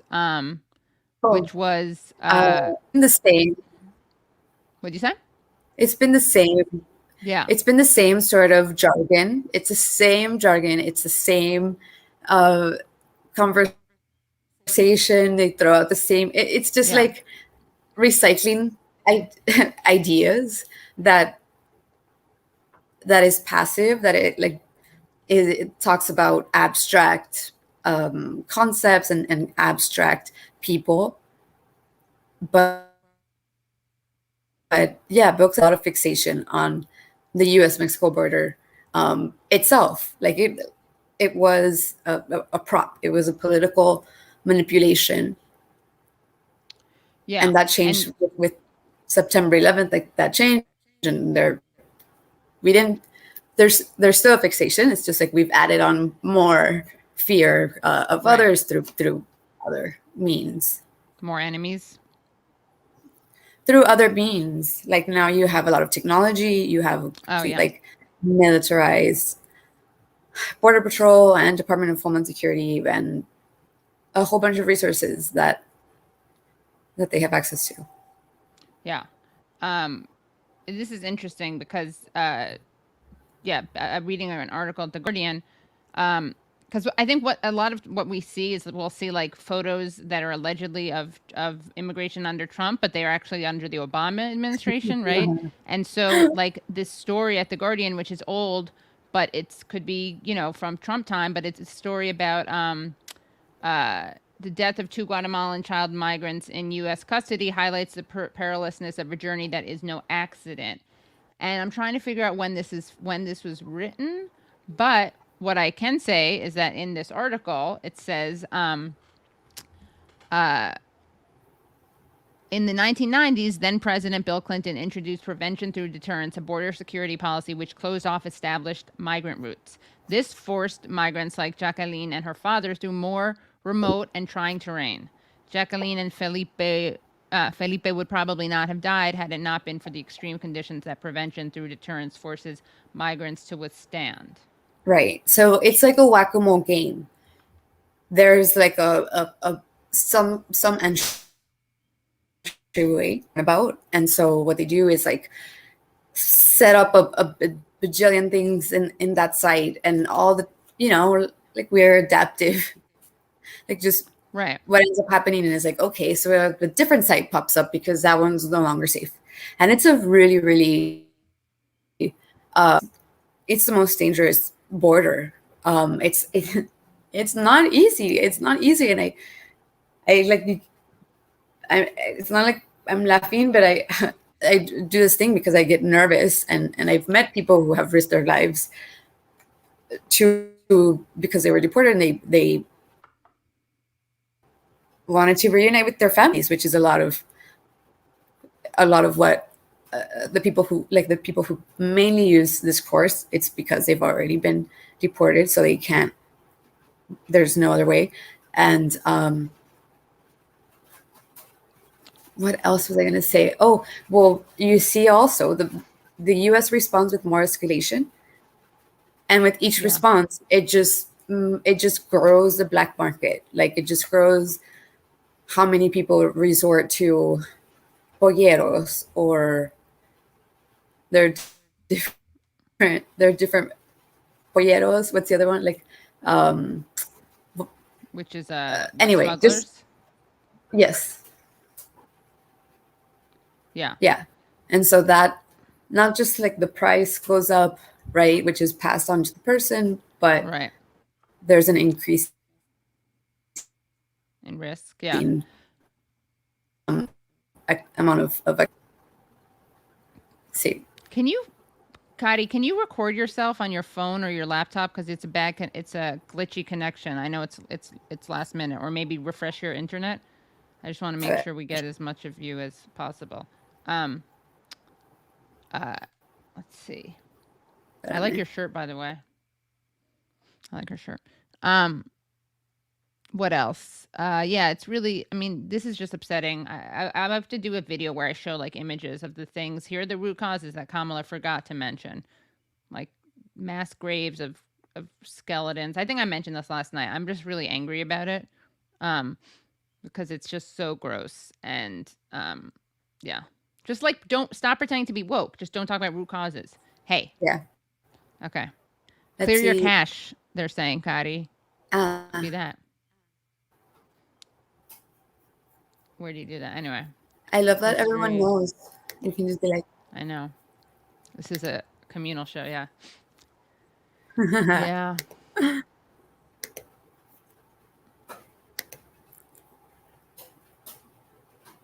I'm doing all of that. Okay. Awesome. Oh, we got our next guest. So, well, do you want to talk for a little bit more, or do you want to come back and talk another time? I know you have a lot to do tonight. You said you could only do a short cameo. But however you want. Okay. Who do you have coming on? Adolph Reed. ¿Y qué hace? Oh, I know him. Yeah. Well, I don't know him, but I know. Yeah. I know of him. Yeah. And what is he going to talk about? I don't know. We're going to talk about everything. Biden's speech, the NGOization of Black Lives Matter. The NGO, so how everything is nonprofits. Yeah. Yeah. Yeah, the nonprofit industrial complex. Yeah. Yeah.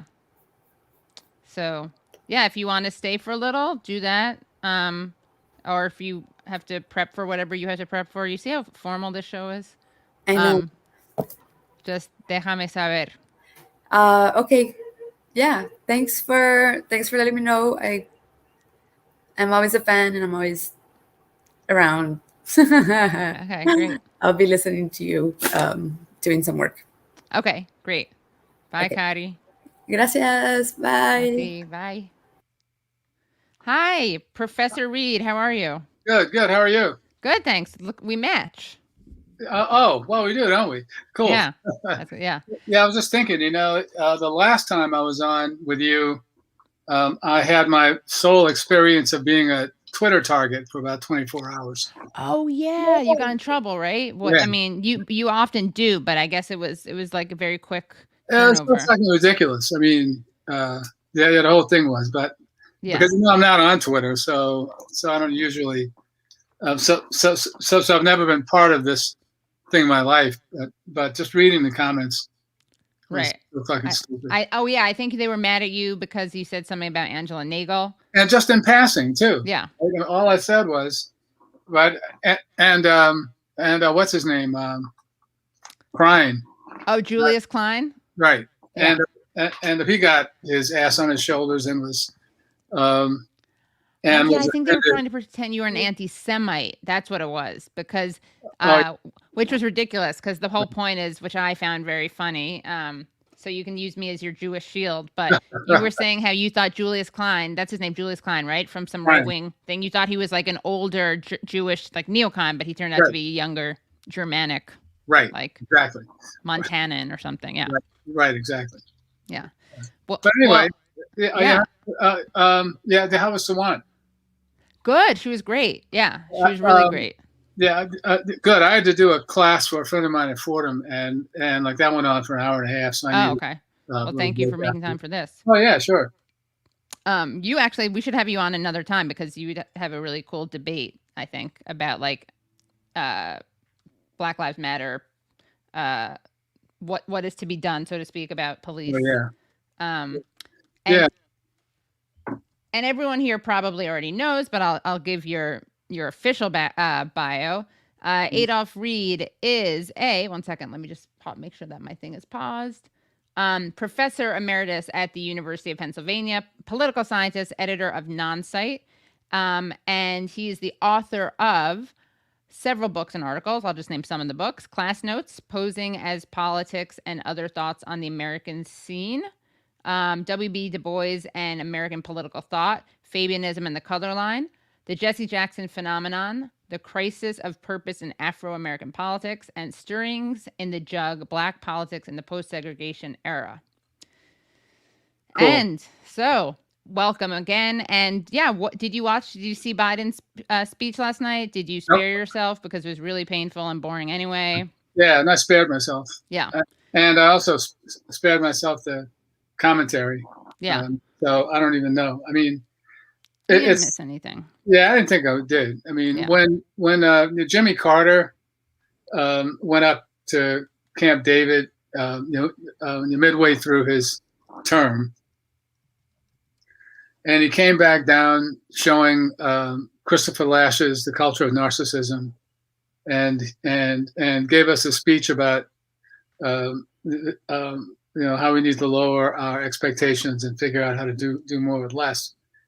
And what struck me was that the commentary from the network bigwigs, I think it was John Chancellor was the one I stumbled on, was talking about shit like how, Carter used to part his hair on the side like Bobby Kennedy, and now he's moved it up closer to the top like FDR to mark the severity of the moment. And I said, okay, I'm never watching this shit again. Yeah.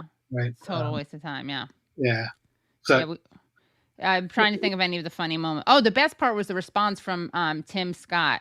Oh, Lord, I'm sure. That was really funny. Yeah, that was very entertaining. So, what did he have to say? What did he have to say? He talked about how he had been called the N-word by progressives, how this country isn't racist. It was kind of moving. He talked about how his grandfather would read the newspaper at the table, but didn't know how to read, which actually I found moving. Cool. Because he wanted to set a good example for him. Mostly his voice is just incredibly annoying. He seems like a school monitor type of kid. Yeah. And I think he really did play it up to the China competition stuff. And he did have one line justifying, intellectual property. Sarah Lazar, shout out to Sarah Lazar. She actually caught it. That's one of the things that Sawant has done in Seattle. They passed a resolution like calling on Biden to, let basically people make vaccines, abroad, which is so dumb that that people are not doing that because like you just have to be self-interested. You don't have to care about people in other countries. Yeah, that's right. Yeah.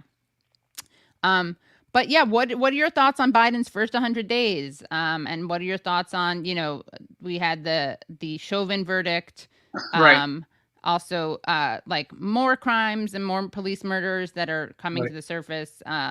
I very naively was kind of shocked that there was another person killed with the knee on the neck.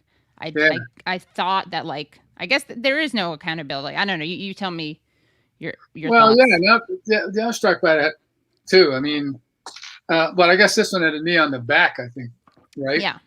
Both. Yeah. The big dude on the West Coast. Yeah. Well, yeah. Well, I'll tell you, let me start with Biden and I'll work back to that because I think they're both important. I mean, Biden's first 100 days have been a lot better than a lot of us would have had hopes to expect, right? And like from my precincts, like the labor law stuff that they're doing, and the infrastructure spending, which has also some possible implications for giving us some more space with labor law, are good, and they give us breathing room, right? I mean, but I don't think it's I think it's important to think of it as temporary breathing room. I mean, rather than putting us on the steps to transformation, of course. Because I think so I just finished reading Adam Tooze's Crashed, and one of the things I came away from that with is a reinforced sense that the ruling class basically has an ideological commitment that's flexible enough, right? That that they could get behind market fundamentalism when that worked for them, and then could permit sort of, I kind of hesitate to call these guys Keynesians, but like Rubin and Brian Dees and even Larry Summers, who were never monetarist ideologues, and who, and I think someplace between the Great Recession and the crash, like in Europe a couple of years later, and the emergence of Trumpism, and then especially January 6th, has put enough of them in a position, or I guess the best way to characterize it is that there was some of them out there who were inclined to accept that government should take the edges off of steep inequality, and that there's an underlying stagnation to the U.S. economy, if not the global economy. And what that means, just like it meant in 1940, is that government has a role to play in, I think is what one of them put it, in escorting capital to investment opportunities, right? So to create the conditions for unlocking private investment, okay? And what that means is that some of them will even are inclined to support strengthening the labor movement, right? But they're not really committed to any deep sort of redistribution, or I doubt that they are, or to a serious reinvigoration of the public sector, for instance, right? I think that they're that they see the role of the public sector as clearing away log jams that have impeded private capital, right?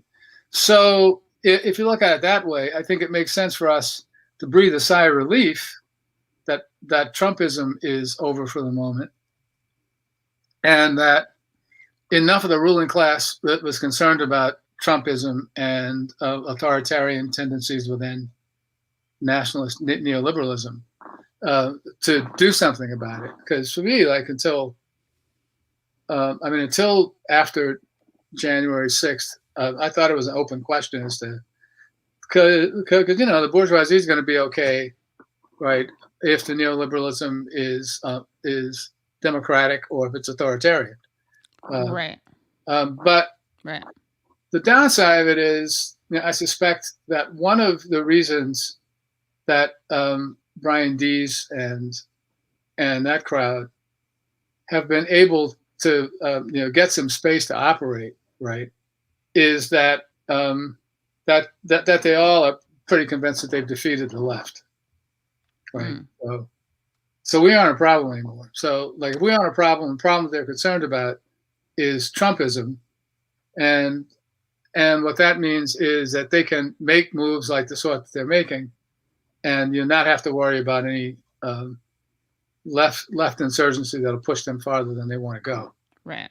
So that's my take on Biden. Right. I mean, I'm as prepared to breathe a sigh of relief as anybody else, but I don't think we're coming out of this with natural health care. or Right. or with any of the other stuff that we need. And one of the concerns then is the extent to which people who see themselves as leftist or I mean the kind of liberals who want to be reformists will put more faith and hope into the Biden administration than they should, and we'll be back here again. Right. But right, I mean, like a friend of mine has been saying that this pattern of where we can win some moderate social democratic light kind of reforms until the ruling class thinks it's gone too far, and they'll take it away from us violently again. As my friend put it, that can go on until the sun burns out, right? Yeah. So we'll see about Biden. I mean, I think it's. I think they're improvising, which frankly is a good thing. And I don't know. I mean, their policy on Latin America looks like it's going to be every bit as fucked up as their predecessors. And now,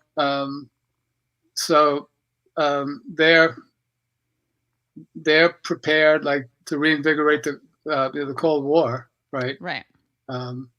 So there's more of that. I mean, and I guess one of the things in the spirit of Leo Panitch and Sam Gendon, one of the considerations is that Trump has managed to screw up.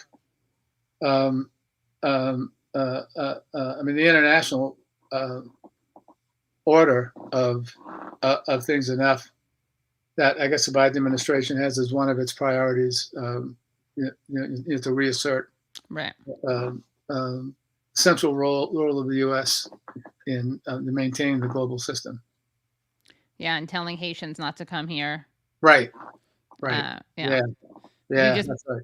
played a clip earlier. I don't know if you saw this, of Kamala Harris talking about the root causes of immigration from Central America, and she literally, you would love this. She it's like you can't make it up. It was climate change, like not having adaptability to climate change. It was like violence against LGBTQ people, Afro descendants. Oh my God!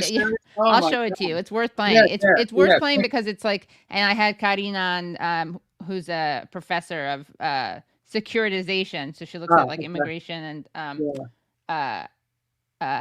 about how how it's changed since 9/11. But yeah, let me just show this to you because it's too you really can't make it up. 1 second, let me just, someone put it very kindly, put it in the chat. Okay, so here it is. Oh, where'd it go? Oh, you know what? I think this person blocked me. That's why I can't. Let's see. Okay, here it is. Yeah, can you not block me, Delante? Let me see if they let me play it. Because I just played it, I thought. Hold on. No. How did I just play it? I need an incognito window, but I don't think it'll let me. Let me see. Sorry, guys, for the tech stuff. Maybe. Brad, if I send it to you, can you play it? If you're logged in? I just can't because this person has blocked me. Okay, 1 second. More Twitter drama that you're luckily not exposed to. Okay, hold on. Why'd the person block you? This is the curiosity. I don't know. I don't know what I don't know. I mean, someone. That's a good question. I don't know why they blocked me. I don't know what I did wrong. But yeah, Delante. If you get offended by my tweets, just imagine what's in my drafts. Okay, fair warning. Lack, therefore, of economic poverty and the lack, therefore, of economic opportunities, the issue of extreme weather conditions and the lack of climate adaptation, as well as corruption and the lack of good governance, and violence against women, indigenous people, LGBTQ people, and Afro descendants. That's the whole fucking country. Yeah. Yeah, right. Yeah, I know.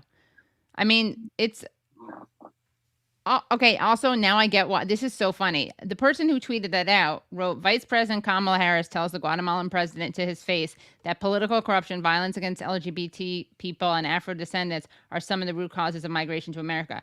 I kind of thought he was criticizing her, but no, he was actually giving her props for being bold. And now I get why he blocked me. He's like a Kamala fan. And the reason I know that is because his banner picture is Kamala and Biden, and then his pinned tweet is, "Oh my God, y'all! I just met Kamala Harris." Okay, now I get it. I really didn't understand it. I was like, "Why would someone who was making fun of Kamala Harris block me?" But he was actually, not making fun of her. Wow, yeah. Lord have mercy. Yeah, so it's just the best wokeification of imperialism. That's amazing. No, that's truly amazing. I mean, so I don't know about you, but for the last 6 or 8 months, maybe, it's been almost a daily experience for me. Even though I know better, things don't work this way, but it's been almost a daily experience that the daily expose, right, of the class character of this woke politics shit just seems to be getting more and more explicit and undeniable daily. And my impulse, which I know is wrong, is to think, okay, well, maybe this will be the one. I know. At the bridge too far, and I know it's not. It's not only wrong. I've written against it for years, because things don't work that way. But it's almost like a natural human tendency to think that they can't rationalize this one, and then it turns out they don't have to rationalize. Yeah. Right. Because you get people tweeting like that guy did, that was, a bold. Yeah. This is just to, not to obsess over this, but here, I just, so you can actually see the text. I mean, it's just stunning. Mm-hmm. And this is from an article. So there are long-standing issues that are often called the root cause of immigration. We are looking at the issue of poverty and the lack, therefore, of economic opportunities, the issue of extreme weather conditions and the lack of climate adaptation, as well as corruption, the lack of good governance, and violence against women, indigenous people, LGBTQ people, and Afro-descendants. Wow. And and then what's also funny about that is, just as that was a positive tweet, this was from an article at the Washington Blade, which said Harris anti-LGBTQ violence is the root cause of migration from Guatemala, which is not actually really, I mean, it was one of the many things she attributed it to, but it's funny that's, Wow. Jesus Christ. Yeah. And so I should have offered a trigger warning, by the way, to everyone watching, but yeah. I was going to say, but I mean, that's there, or that's a version of Trump's conspiracies, right? Or yeah. Right. I mean, yeah. Look every place except what we've been doing there for the last 100 years. Yeah. Right. And it's we obviously care about indigenous people, which is why we supported the Contras. Right. We care about women's rights, Right. And Rios Montt, right? Yeah, exactly. Yeah. Major Latin. Well, he was Latinx. So there you go. Well, that's true. We should just wokeify everyone. Wokeify all of the foreign intervention. Yeah. Well, so speaking of the woke, in my friend's class, one of the students, they're generally pretty good. One was a pure ideologue, but when this one guy asked me a question, in my response to him, I mentioned something about Latinos, and I said, so I'm not going to use Latinx because, among other things, nobody in Latin America uses it, and it's and I take it as a form of linguistic imperialism. But a young woman who I think was the one who went on a privilege rant toward the end called out, yes, they do. You use it in Latin America. I'm thinking, come on, who the fuck are you kidding, right? I mean, maybe your friends, because I'm not sure where her family was from, but she felt she had proprietary, or she had enough of a proprietary connection to be able to declaim on what people in Latin America, or on how people in Latin America refer to themselves. But yeah, no, the wokeification is becoming incredible. Speaking of which, so the election in Ecuador, right? Yeah. Right. So I was intrigued to learn that Ecuador now has its own version of Brazil's Marina Silva, right? But the indigenous environmentalist dude, pro corporate, backed by the U.S. Right. And helped to swing the election to the right winger, right? But once again, like every case of that is like an exception. So right, and he's the bad one. Right. Well, I have to share this with you, but really trigger warning. So I did this event today with Rania Kalik and and Aaron Mate for DIM. What is it? The DIEM, the Yanis Varoufakis thing. Oh yeah. So Aaron brought this out that Max Blumenthal had. I'm just going to do a screen share of it. This is an actual real article. Okay, this is not a joke. I mean, this is something I would make up, but it's not. Yeah, okay. Something I made up. Okay. So this is an actual article. What is this? Taylor Francis Online? Is that what? Yeah. Okay. So this is an actual article, and I'm just going to read part of it. The title of the article is Drone Disorientations, how quote unquote unmanned weapons queer the experience of killing in war. And here's the abstract. Killing with drones produces queer moments of disorientation. Drawing on queer phenomenology, I show how militarized masculinities function as spatio-temporal landmarks that give killing in war its orientation and make it morally intelligible. These bearings no longer make sense for drone warfare, which radically deviates from two of its main axes, the home combat and distance intimacy binaries. Through a narrative methodology, I show how descriptions of drone warfare are rife with symptoms of an unresolved disorientation, often expressed as gender anxiety over the failure of the distance, intimacy, and home combat axes to orient killing with drones. The resulting vertigo sparks a frenzy of reorientation attempts, but disorientation can lead in multiple and sometimes surprising directions, including, but not exclusively, more violent ones. With drones, the point is that none have yet been reliably secured, and I conclude by arguing that in the midst of this confusion, it is important not to lose sight of the possibility of new paths and the hope of new directions. Wow. Yeah, I think a link to that article floated by me because I'm on the Taylor Francis list. But I saw the title and said, okay, well, this is bullshit. But like this is really, first of all, like it's a reminder that sometimes in a 4-wall structure, 3 walls are too many because you really only need one to do what needs to be done. Right. But I mean, this is like the worst kind of academic pimping stuff. It really is. Boy, I think I got out at the right time. Yeah, seriously. Yeah. Imagine if you had to be on a committee with that person. Oh, I cannot believe it. That is like, you really can't make that up. No. I mean, it's wow. Yeah. Sorry, I should have prepared you. Oh yeah. Well, yeah. Fuck it. I'm triggered. Yeah, I know. Triggered. Yeah. Sorry, everyone. Watching at home. Something that I want to ask you about is well, actually, I didn't plan to ask you about this, but now that you mentioned the kind of sigh of relief and the breathing room, what do you think would have happened under Trump? Like, what would he have done had he stayed in God office? knows. And it's not so much Trump, but the people with more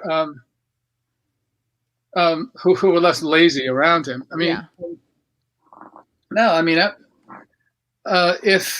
if Trump has had another 4 years, the judiciary would be even worse, right? Yeah. But voter suppression would be worse. The pattern of appointments up and down the federal government would be worse. And like my friends and I have been, joking with the gallows humor, right? Like, but but a lot of us might be in jail, right? Right before the end of his second term. I mean, my son, and I don't, and I normally don't think about that kind of stuff, but my solace, I was saying, what I've been saying to friends is that I'm assuming that when the roundup started, they would go first for the loudmouth posers on the internet, because they're more conspicuous, and like that might give the rest of us time to get a toiletries bag and head to Canada. Right. Or first they went for the loudmouths on the internet, and I didn't say anything because I was making a toiletries bag.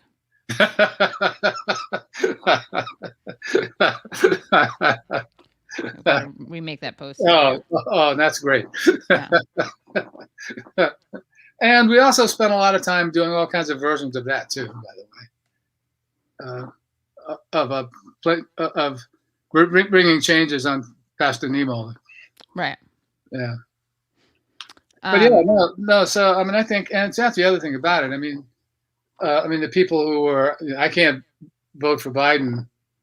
I thought, okay, this is just not a serious politics, right? This is a performance of the self in public as a politics. Yeah, you had the best slogan for people who are reluctant to vote for Biden, I think, which was some Biden Harris, because sometimes you got to clean the damn toilet. Right. That's right.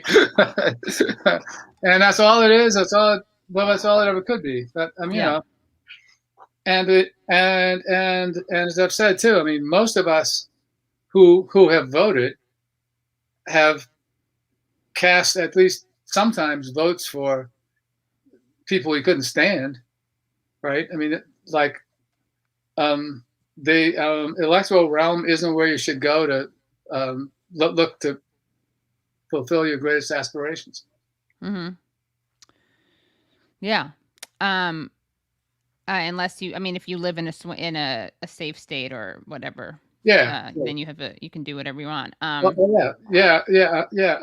I voted for Ralph in 2000. Yeah. Because I lived in Connecticut. Right.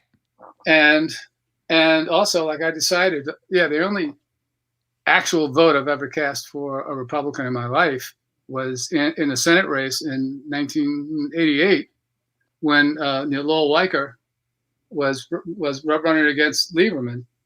Oh, yeah. And I mean, Weicker was the more progressive candidate, like on every issue. So, and I swore then I'm never going to vote for Lieberman, and I would have had to vote for Joe in 2000.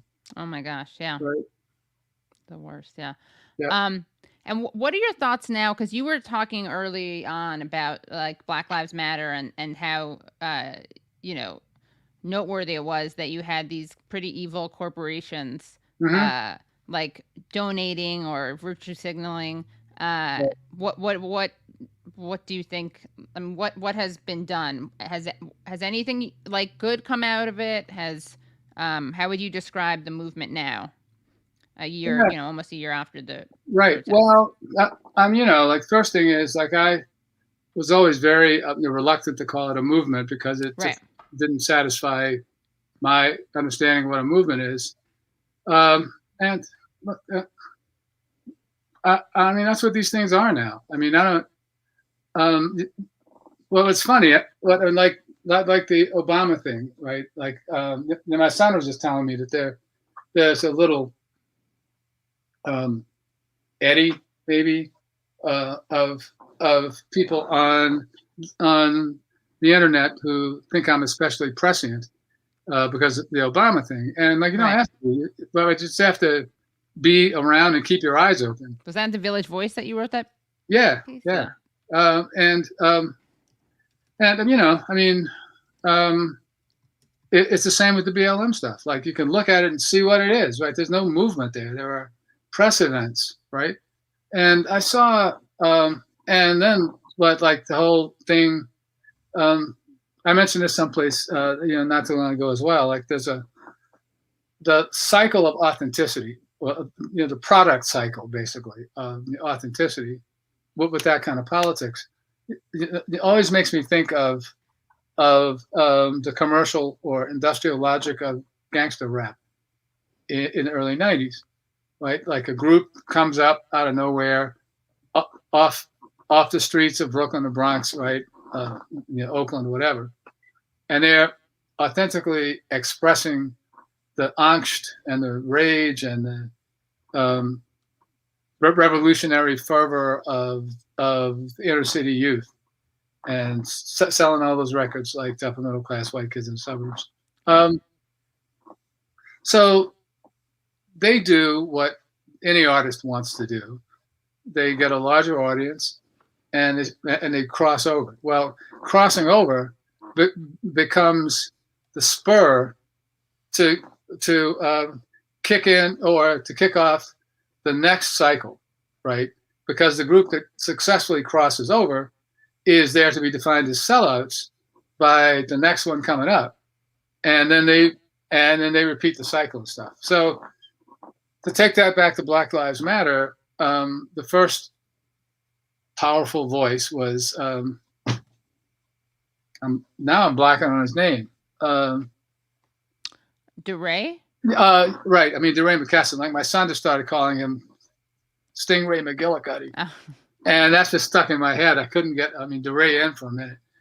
So he was the authentic voice of Black Lives Matter till he wasn't, right? Till people started accusing him of commercializing it. So then the three women who founded the movement by creating the hashtag, in the first place, you don't found a movement, right? There's no individual that founds a movement. That's like, a 1939 John Garfield movie version of what a revolution is. Right. Or a guy shows up, rips his shirt off, gets on top of the car with the bullhorn, and then the people rise. Yeah. Right? Or like the Arab Spring or Occupy, they're all versions of the same thing. But then, like, I was in a faculty discussion group about this, about what the teaching after Black Lives Matter. And one of my colleagues, who's a very smart person, said it's very important for us to acknowledge that this movement this hashtag was created by these three queer Black women. And I wasn't even trying to be contentious. It was just like an innocent question. I said, well, why? What's important about that, right? Because it just seems to me, and I didn't say this to my colleague, but it always seemed to me like that was a branding exercise, right? And then I saw the three of them on a panel someplace on TV, and I was really kind of freaked out because in watching Garza speaking, it was very clear that to her, advancing her or their brand and building a movement or advancing a movement were like two sides. No, they weren't even two sides of the same coin. They were identical. It was the same thing. And I thought, okay, some of this might be naivete about politics, but no matter what, if the reality is that we've gotten to a point now where people, some people find it impossible to consider that personal careerism and broad political goals or pursuit of broad political goals aren't necessarily the same thing. Or people can't imagine that. Then we're in really bad shape. And from there you could just kind of predict where it's going, right? But it's not like you need to be a Swami or Nostradamus, right? I mean, you just put the pieces together, and consider the industrial logic that's at work. Among other things, you notice that like all of the powerful voices are people who are polished and ready for MSNBC, and you can kind of see how things going. And like this is what the politics is at this point. So that's what got me primed, right? Like in the midst of the lockdown, after George Floyd's murder, to see like one announcement after another from a bevy of the most reprehensible big corporations in America, stepping up and kicking in to the Racial Justice Fund and to Black Lives Matter, right, to the tune of just a biscuit short of $2 billion, right, in the span of a couple of weeks. And then Goldman Sachs, that well-known like defender of the human justice, right, gender justice all over the world, kicks up 10 billion or 16 billion to help Black women create businesses. I mean, but none of that matters. And like then you get to the really trivial stuff, right? Like the contretemps over whether Chadwick Boseman was the front runner for a posthumous Oscar. Well, what does any of that mean? I mean, how can there be a front runner? It was obviously an attempt to kind of talk it into existence, but more importantly beyond that, and like this is what some in the audience might think this is me taking a break from beating up on Ava DuVernay, but why should anybody care whether Chadwick Boseman wins an Oscar, dead or alive, right? I mean, it brings to mind a comment that Langston Hughes made about the Harlem Renaissance, and he said, actually, most Negroes in Harlem, I've never heard of the Harlem Renaissance, and if they did, it didn't raise their wages any, right? So, right. But here we are, and that's what politics is. So, but I mean, my close comrades and I talk about this stuff almost on a daily basis about how much time it makes, or how much sense it makes to dedicate time to paying attention to what goes on like in the nominal left, and its discursive worlds, and whether there's any reason to do it at all, and Yeah, I mean, not much. Is there how would you? So just before we get back to the Black Lives Matter question, so the Harlem Renaissance obviously produced amazing stuff. So right. Is it just that? Is it about distinguishing between that and the, a real working class, a movement that's serious about class and serious about exploitation? Yeah. But they're not totally distinct, right? Because you do have some intellectual. I mean, right? I mean, even if people don't know about necessarily, James Baldwin, there is some back and forth between cultural and material worlds. I don't. Yeah, and going back to the Harlem Renaissance itself, when people Hughes, right, and Sterling Brown, and some of the artists like Aaron Douglas and others. So I mean, there was, but it's not that so much as that, and it's good to have. It's good you give me an opportunity to try to make this distinction, and so I'm kind of doing it on the fly. Well, I'm trying to specify it a little bit on the fly, but it's partly the difference between a cultural movement, right, that was more or less indirectly, more or less or organically linked to a political or to a politically insurgent moment, as well as a culturally insurgent moment, right? Like from the mid-30s, actually, which is a little later than the Renaissance, technically speaking, versus this thing that we've had for the last 25 or 30 years that projects cultural performance as a political movement. Right. And I mean, this was another long-standing beef. That's funny. The only music writing I've ever done was I forget who approached me to do this, Oh, it was. It was a music editor, and I'm blocking on her name now. It might come to me later. At The Voice, who approached me to write a review of the soundtrack to who did this thing? I'm looking it up. I'm trying to look it up to see if I can. Well, the title of the piece was, I think, Half a Story Told. It was a 2 or 3 part thing on Ted Turner's network on the Great Migration, and I think what's his name from Hampshire might have been the person responsible for it. But anyway, like, I wrote it, and I mean, one of the points I made in that was like, well, the thing is that there's this.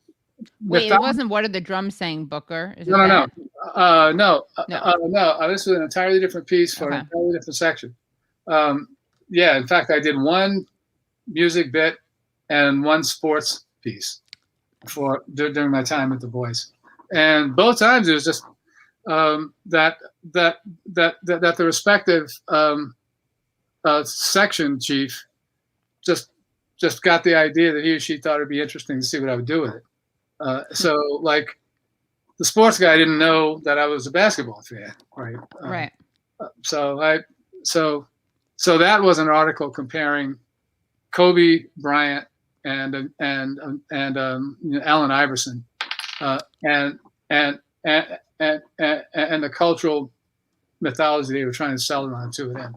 Kobe was, squeaky clean, and Allen was a hood thug. And the editor liked the piece, but he was totally surprised by what it was. But anyway, this music thing was, I pointed out that there's this notion that had gotten out into the world that the music of popular music was a central motor in the civil rights and post-civil rights black struggle. And that's kind of turning reality on its head, right? Because a number of the songs that subsequently got vested with deep political significance were pop songs that the movement took over, right, and invested them with that significance, like Aretha Franklin's "Bridge Over Troubled Water," and there were others like that too. So it's just kind of weird, because you can see the shift away from seeing politics as seeing political action, right, and organizing, building bases and broadening them as what makes change happen, right? So like, you could imagine then that people would sit around and listen to change is going to come, and get up and say, yeah, that's right, change needs to come. So right, that's fucking crazy. Great Sam Cooke song. Yeah. Oh no, it's a great Sam. Yeah. Sam Cooke song, and there was, well, it wasn't that one, because that was one of his last, but there was one actually. One version of his song "Good News" had a verse in it. Something like, well, I hear they're marching in Montgomery or something. Oh, yeah. Birmingham, maybe, I forget which one. But yeah, I mean, there were things like that. But the more self-consciously political and critical popular songs came out after the crest of the movement, right? Because I mean, I remember at the time, like, the Edwin Starr War song that was ostensibly like an anthem of the anti-war movement. It was all right, but though, like, there was a significant segment of the anti-Vietnam War movement that was to the left of the sensibility in that song, and people would turn up their noses at verses like, they say we must fight to keep our freedom, but God knows or the Lord knows there's got to be a better way. Mm-hmm. That was not a radical line in 1969 and 1970. Right. But anyway, I'm going on about that bullshit. But no, I love it. This is really interesting. But there's and it would make sense, right, from a materialist perspective, that the state of the struggle would call forth, the artistic, right, the artistic expressions that were consonant with it, right, and not the other way around. Right, yeah. But alas, by the end of the 80s, after the left had all gone to university, the order of things gets reversed. And I guess now that I reflect on it, right, that's because the people who wrote music and studied music and studied the study of music were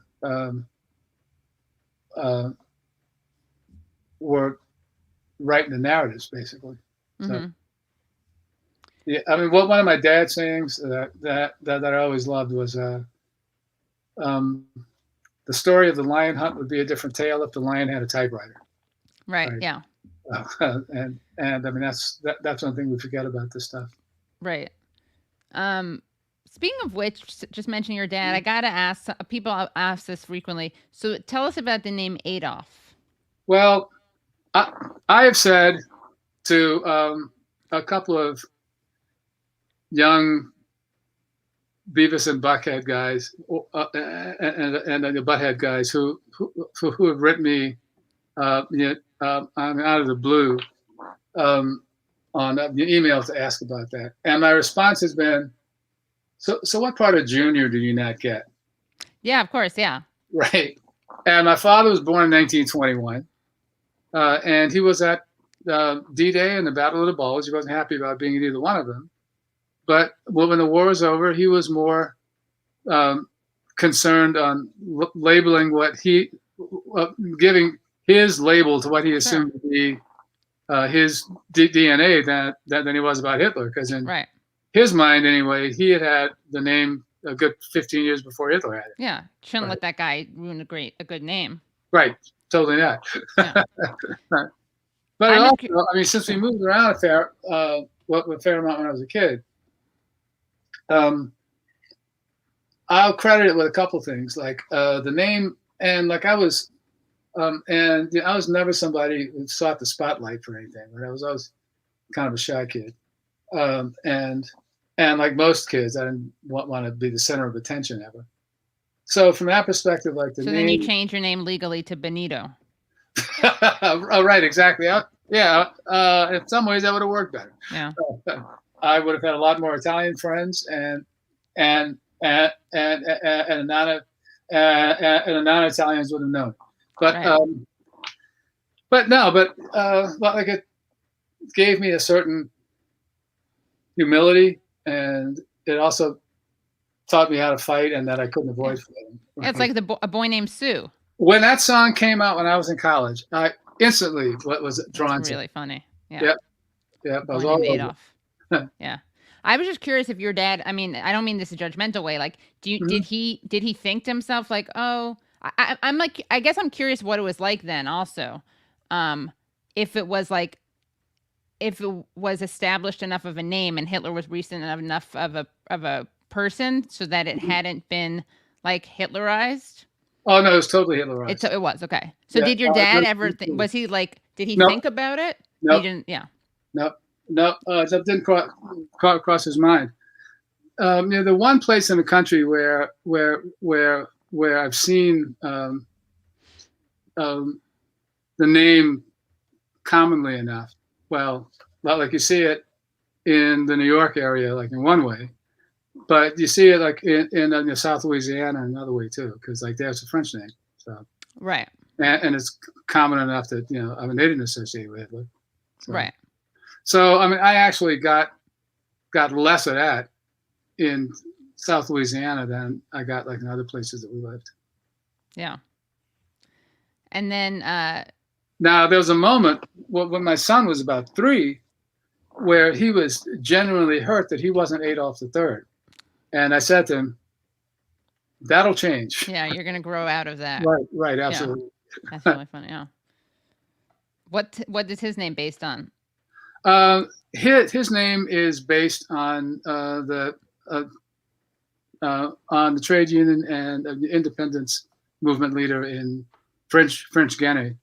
And New Guinea was the only country in the French Empire. Like when the French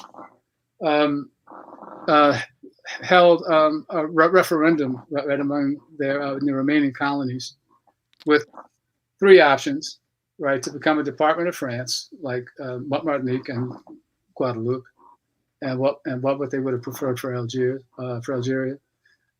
or to remain in the Francophone Imperial Federation or a complete independence. And Guinea was the only country that opted for complete independence. Oh, okay. So, I mean, that was that. Yeah. Guinea would have been problematic too. Yes. Well, kind of the same way that Benito would have been, but not exactly. Yeah, not exactly. Well, I had a boyfriend whose name was Kike for Jorge. Oh my God. And usually it's spelled Q-U-I-Q-U-E, but this one's name was spelled K-I-K-E. Oh my God. Can you imagine me I would text people like, I'm coming with K-I-K-E. It was really funny. Yeah, I think you should have opted for a different spelling. I know. I tried to encourage that. Yeah. he was born and raised in Colombia, so he didn't have the context. Oh yeah, but still, yeah. Right. Yeah. Yeah. I've seen Kikos and Kikes in Central America too. Yeah. Yeah, that makes sense. Yeah.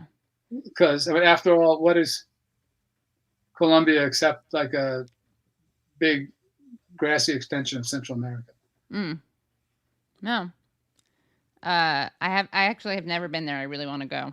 Yeah. No, I haven't either. So. Do a Katie Halper show live taping there. Oh, cool. Yeah, that'd be great. What are you working on now? How is retirement? Okay. I'm finally starting to get it figured out. I've actually got a book finished, and it should be going into production in the first part of May.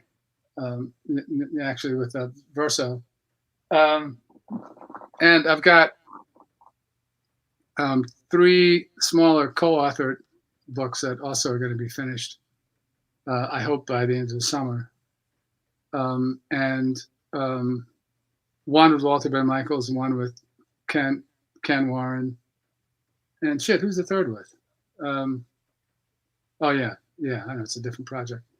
And then my next objective is to finish my long-suffering book with Verso on the decline and transformation of the left since the end of World War II. And all 4 of those should be done by the end of the calendar year.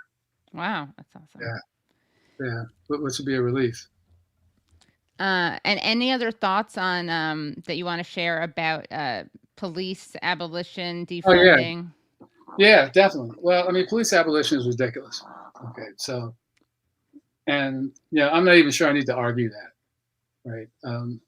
Because I think that nobody who owns a car and a TV set wants the police abolished, right? So, and the defund thing, that's another one of these slogans that causes trouble for no good reason, right? Because nobody knows what they mean by it. And most of what I've heard is, well, when we say defund the police, we don't really mean take away all the money from the police. Now, some people do. But then I say, okay, well, if that's not what you mean, then why the hell do you say it? Because, and so, I mean, here's the thing. And I've been trying to puzzle through this too, because it is seeming now like that this might be an actual moment of police reform coming up, right? And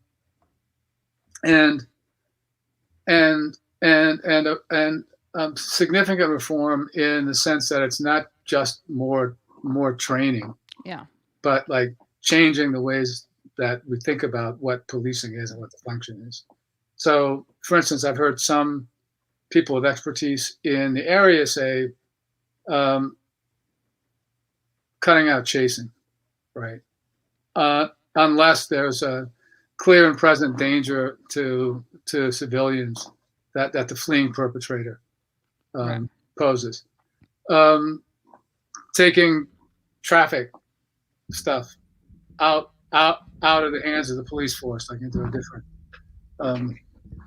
agency or section of the criminal justice complex. Sending EMTs out, right? On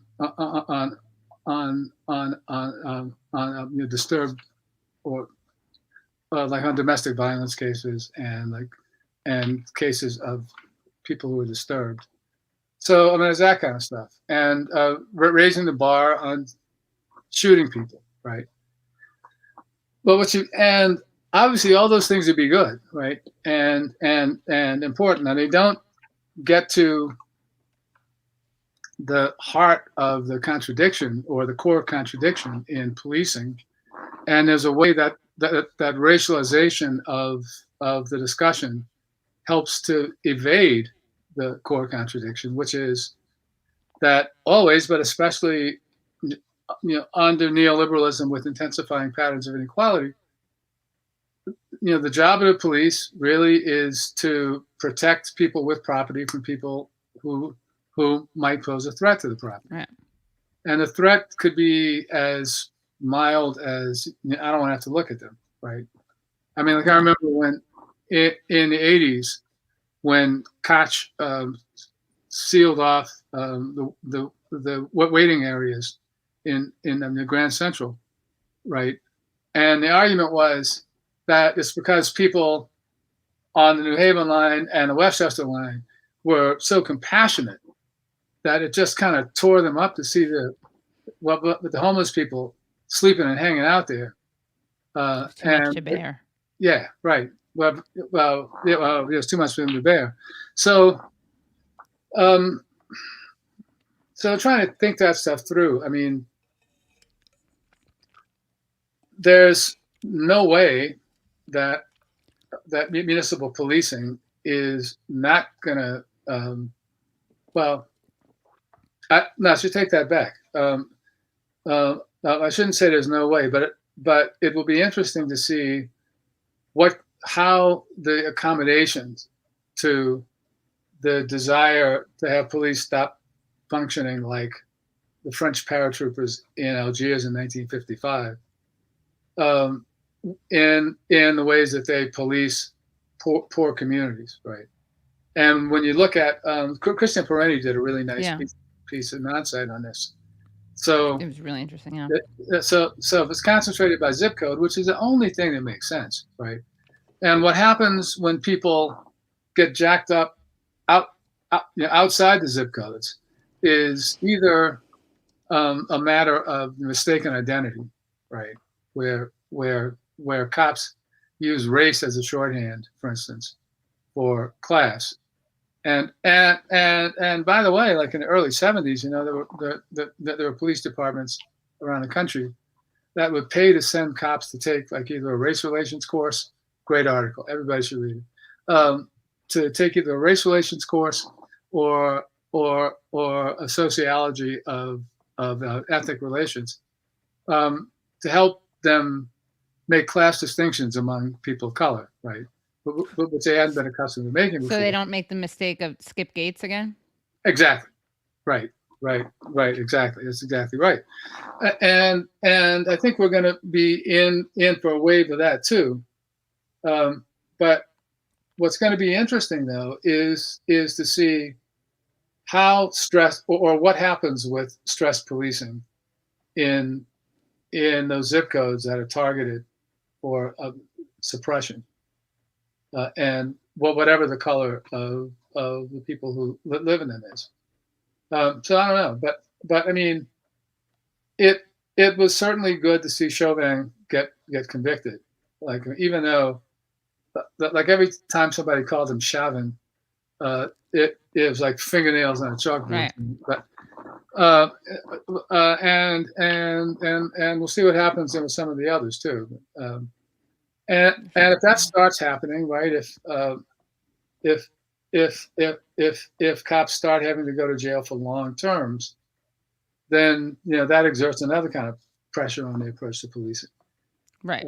But I mean, yeah, it's a horrible thing. But it's not fun. It's the left. Obviously, we often argue against like criminalization as a deterrent, but in these cases, it's totally different.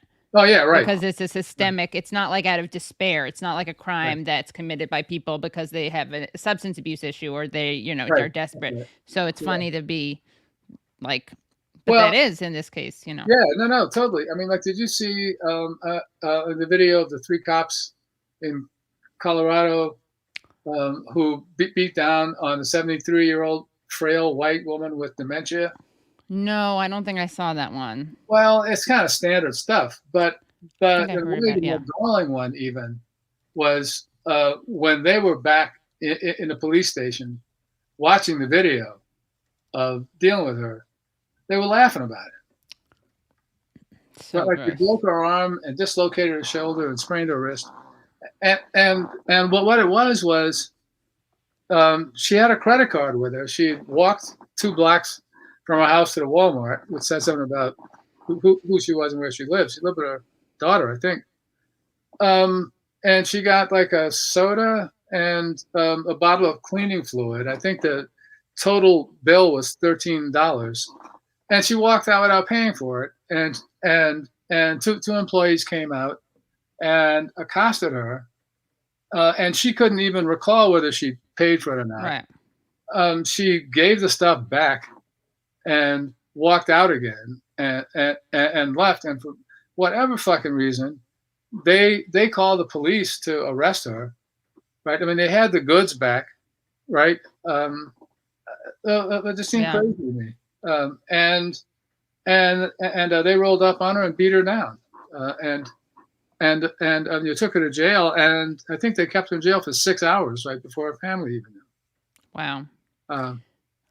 And they were laughing about it, right? And see, the laughing is the thing, because that's what tells you what they think they can get away with. Right. And I mean, there are so many cops now, like the woman who killed the guy in Brooklyn Park. Robert, the one who said that she reached for a taser. Taser. She thought she had a taser, and she'd been on the police force a long time, but like 20-something years. Yeah, but it was clear that she was in over her head, right? I mean, they shouldn't panic like that, right? Right. Yeah. If you can't take that, then don't be a police officer.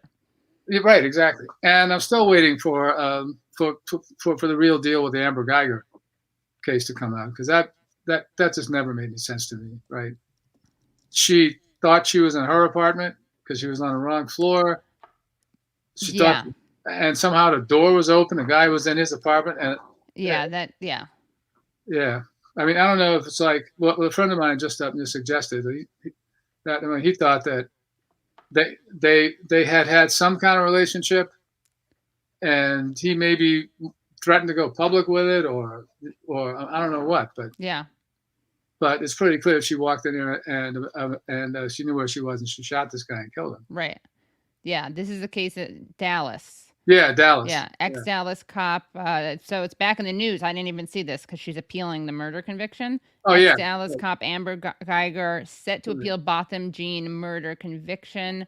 Right. The attorney for former Texas cop Amber Geiger asked Tuesday afternoon to overturn her conviction for fatally shooting her unarmed black neighbor in his own apartment, arguing that she didn't have evil intent. Geiger, 32, an ex-officer in Dallas, petitioned the appeals court over her murder conviction for the 2018 shooting of Botham Jean, 26, asking to at least substitute it with a reduced charge of criminally negligent homicide. And she only got 10 years, right? Yeah, this is right. So she did not. She claimed that she mistook John's apartment for her own when she entered it and fatally shot him. Right. Her attorney. How did she enter? What'd you say? how could she make the mistake? Yeah. And how could she enter his apartment? Right. Yeah.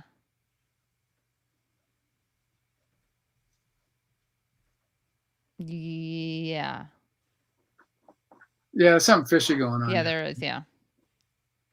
But anyway, yeah, I mean, so like this is like the Biden thing. At the moment, it seems like there's some reason for guarded optimism, right? And that this might actually be a moment in which there is serious demilitarization and procedural the reform of police, and we'll see how far it can go and how far it will go. And one comment, RJ Ramra, someone, okay, I don't know their name, says, I don't think that the abolition of police is any more ridiculous than anything else that was generally understood to be unrealistic until it happened. Well, whatever. I mean, what has to happen for the police to be abolished, and how do we live in a complex, highly stratified capitalist society if there's nobody on the other end of the phone when you dial 911? Mm-hmm. Right. I mean, yeah, and that's the same kind of argument that people make about reparations too. But you got to be able to lay out a pathway, like a plausible pathway to get there, and have some idea what the state looks like once you achieve it. So I don't know. Yeah. It just seems kind of ridiculous to me. And yeah, well, the most ridiculous thing about it is that it's a demand that mainly will inflame people against us who don't have to be against us, right? And it gives an arrow for the right wing, to put in its quiver for no good reason. So, and that's why I say it's ridiculous. Yeah.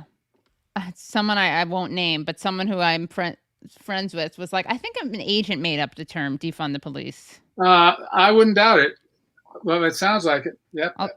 I'll just say it's a relative of mine. I'll just say that. I won't say anything more, but a relative. Well, and see, this is another way that like this era is like different from previous left moments, because you used to have to pay provocateurs, right? And now they volunteer. Yeah. Right? And imagine themselves to be the real radicals. I mean, is there a role of the radical flank? Like when you have people who are making that demand, does that make it easier for people to take more? That's what one of the arguments is. Like, I've never been especially persuaded by that. I mean, that always seems a lot like an ex post facto rationale, right? But like, if you're going to fight for what you want, you fight for what you want. Yeah. And then if you might have to settle for what you can get, but you can only find out what you have to settle for through the course of the struggle, right? Yeah, it may not even be it may not even be intentional. I just wonder if it works that way. Well, sometimes apparently it has, right? I mean, that's what some people claimed about the relationship between Malcolm X and Martin Luther King. But again, I think that's something that got invented after the fact, right? Or the Black Panthers, right? I mean, how much did they? Oh yeah, not much. Right, but did that quote unquote threat, which obviously was taken care of, on multiple occasions. But I wonder how much that did give more legitimacy to the less radical. I don't know. I guess it's an interesting question, but see, well, I can give you a personal anecdote. There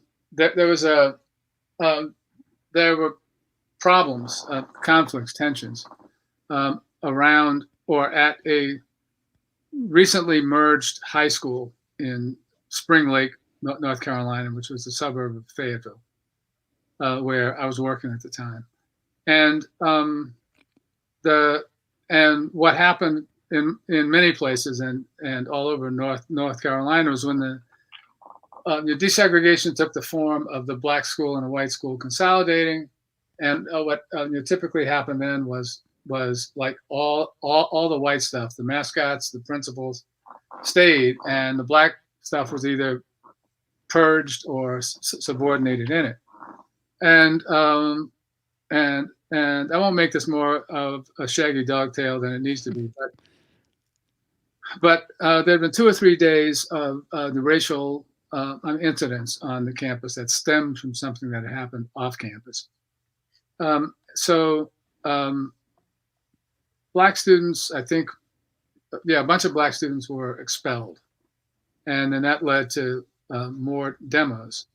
So there was this preacher who lived across the street from me who was a member of the state's Good Neighbor Council, which was what this one of those entities, like a big version of like Human Relations Commission, and like they would go to hotspots to try to do conflict resolution or whatever.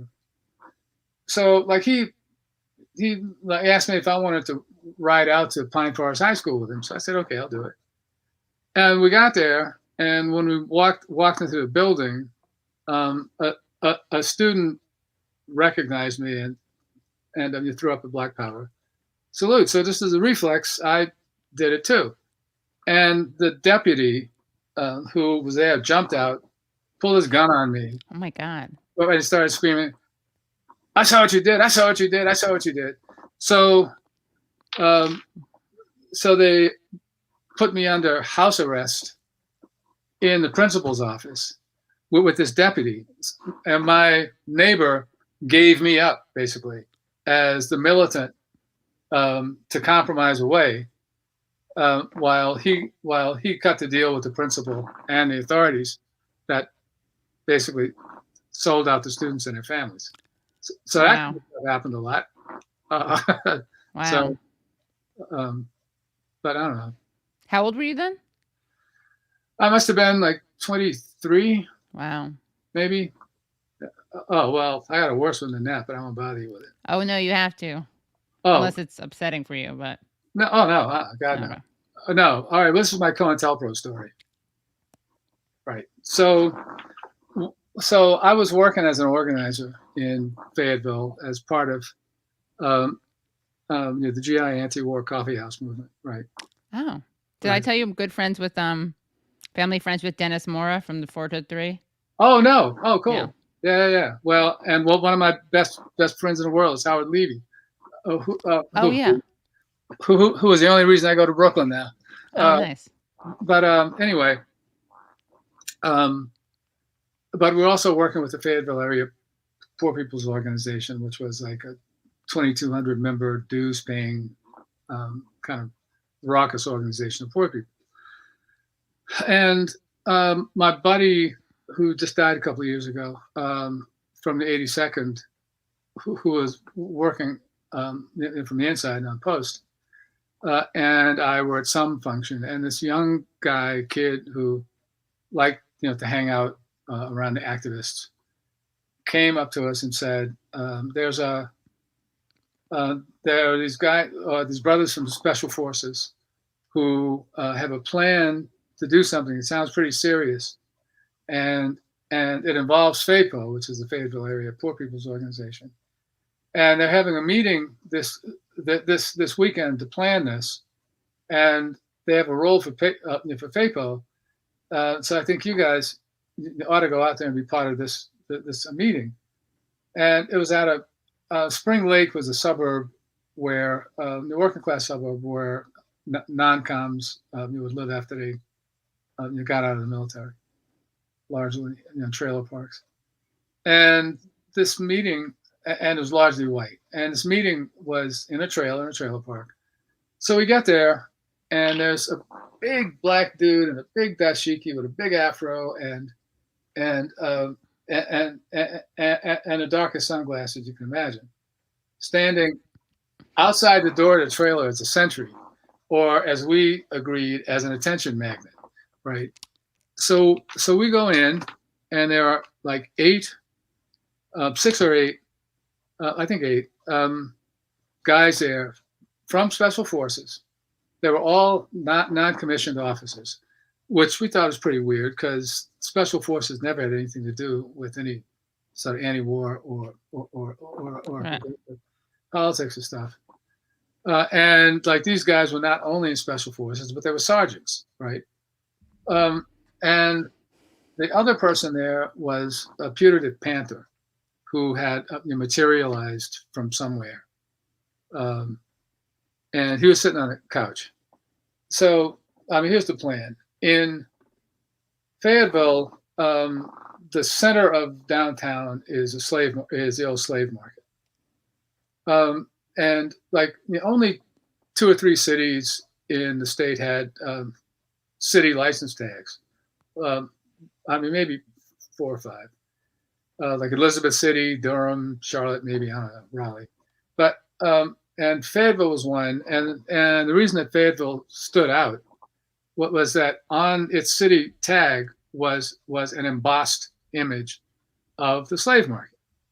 Okay, so when I moved down there, and like this was notorious like all over the state, but when I moved down there in 1969, I learned that not only had blacks in Fayetteville since the 20s right, entertained fantasies of blowing it up or whatever, but Sherman blew it up when his troops went through Fayetteville during the Civil War, and the city fathers rebuilt it during the Black Codes just so everybody had the right image, right, of the city. So anyway, so the idea of doing something against the slave market was common in Black Fayetteville. These guys' plan, however, was to not to blow it up, but first that they were going to rip off an arms room on post. All right, about 3 or 4 months prior to that, some GI got caught in broad daylight dragging a bag of M16s across the parking lot to go sell them on the black market. So after that happened, the post command doubled the size of the guard mount at the arms rooms and gave them live ammunition. So what was the first step in the craziness. But what they were going to do was, after they ripped off the arms room, they were going to go down to the slave market, move in, and start dealing, right? And that's where the role for FAPO was to come in, because FAPO was supposed to call a spontaneous rising that would create the diversion to let them withdraw from the slave market and go into the surrounding countryside to begin systematic guerrilla warfare. All right. At this point, the population of Fayetteville was around 65 or 70,000 people. At maximum troop strength in Vietnam, the permanent party at Fort Bragg, I think, was 80,000. And when you added in Pope Air Force Base, it was under 3,000. And it was a home not just of special forces, JFK School of Special Warfare, like 82nd Airborne Division, and like another airborne unit. And like these troops were coming back and forth from Vietnam on a daily basis. So the idea of trying to start a guerrilla war, like the only countryside around Fayetteville was on Fort Bragg any damn way. So my buddy and I just looked at each other. We couldn't believe this shit. This was the next year. We're both 24 because our birthdays are like a month apart. And like this shit just seemed so crazy. Just couldn't believe it. And so then we started giving all the reasons that this shit was nuts, right? About half of which I mentioned to you already. And then the Sentry sticks his head in the door, and we can look out the window and see a sheriff's deputy's car rolling slowly by, because he was an attention magnet, and there's no telling how many people called up and said there's this big Black Power militant standing in the middle of the trailer park. who looks like his mother had sex with a bear. But so he sticks his head in the door and says, "The man's coming." At that point, like, we were standing at at the kitchen ledge, which was between the door and the couch where the panther was sitting. The panther reaches under a cushion, and he pulls out a 9mm pistol. So at that point, Val and I freeze, right, and think, because if we made a move, then who knew what could happen?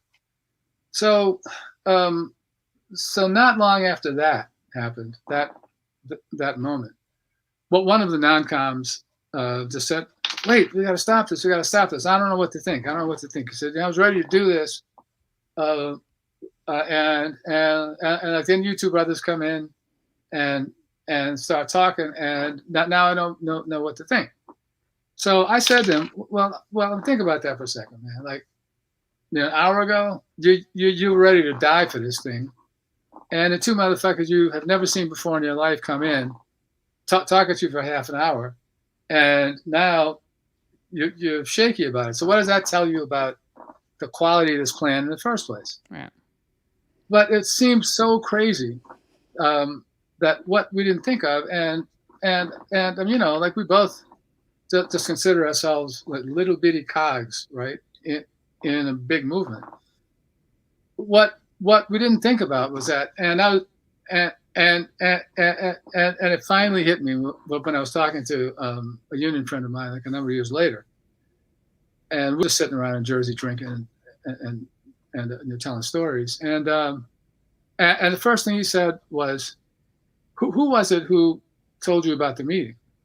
And I remember the kid's name, and he said, "That's the guy who set you up." And then the whole thing hit me, like, things that hadn't made sense. Why, when did the special forces, non-commissioned officers, become anti-American revolutionaries?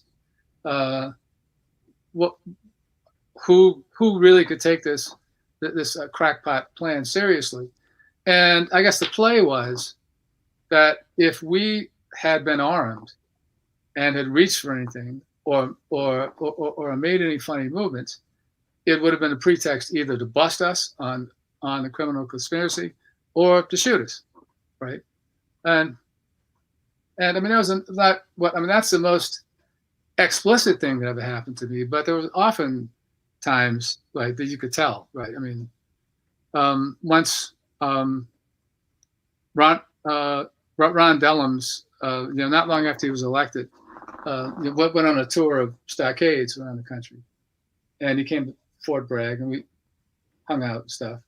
And we'd arranged for him to go give a talk to a meeting of the poor people's organizations in one of the housing projects, and we got stopped by a cop going through downtown Fayetteville, and the interaction was kind of ugly for a while. And Dellums was in the backseat, running off at the mouth, trying to find his congressional immunity badge, which he must have left in a hotel or something, since he didn't have it. So we're going to go to the meeting, and the people are really impressed and happy. And then we look up and see that there's a captain from Post there.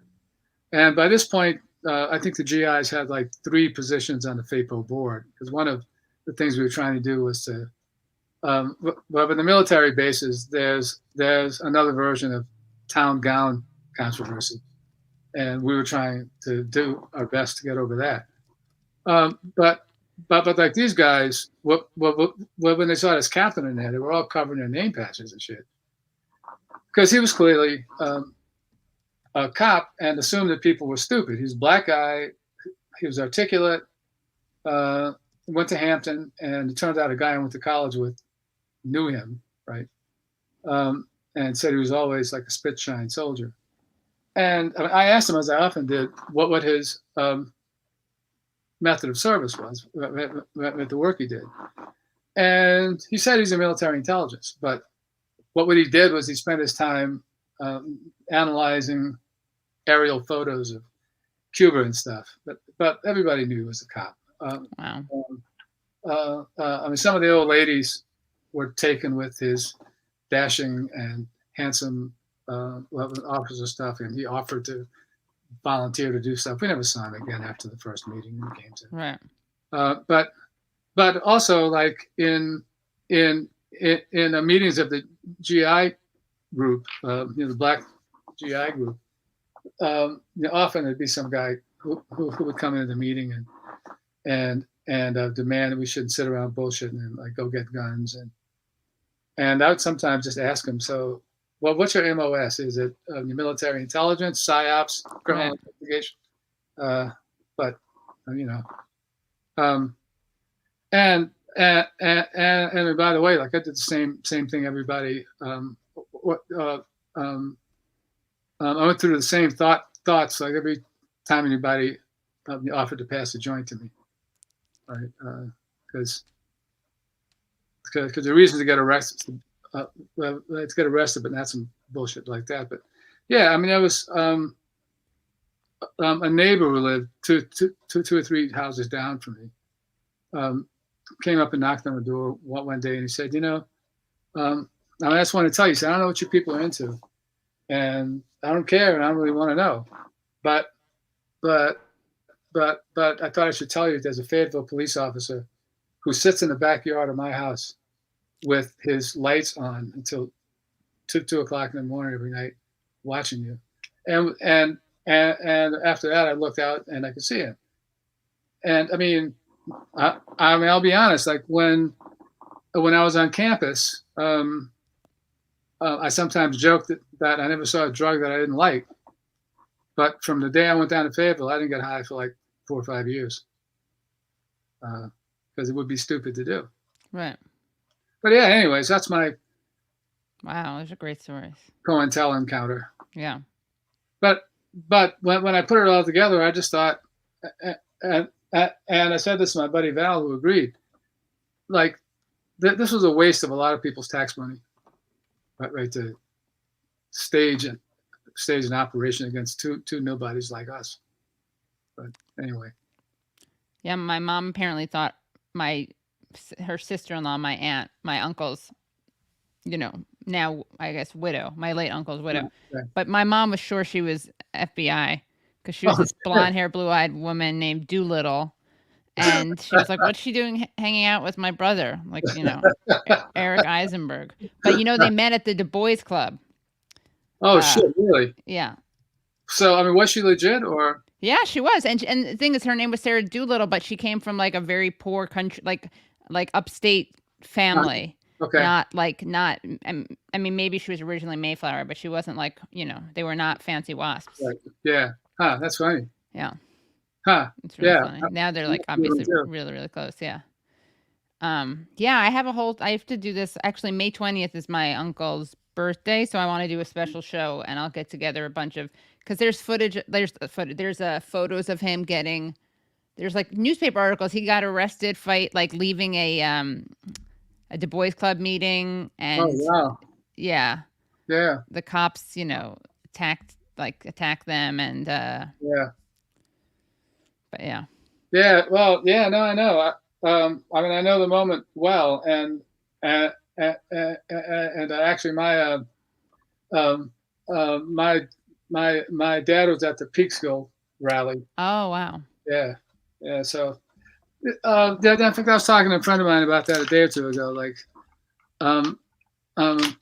especially after I moved to Chicago in the '90s, I found myself hanging with a bunch of my dad's old Black Popular Front Red friends, right. And I noticed stuff like tells would be things like there's an almost lilt in the reverence in the ways that all those guys would say the name Robeson, right, Du Bois, right. Well, I mean, mainly those two, because not Jackie Robinson. Absolutely not. No, absolutely not. Not Jackie Robinson, and they had their own sense of the limits of A-Phil Brandoff too, but absolutely not. Yeah, Jackie Robinson. And I mean, my dad was a Giants fan. Yeah. And like when I was a little kid, and we were in Brooklyn, so of course I was a Dodgers fan, but I was never a Jackie Robinson fan for that very reason.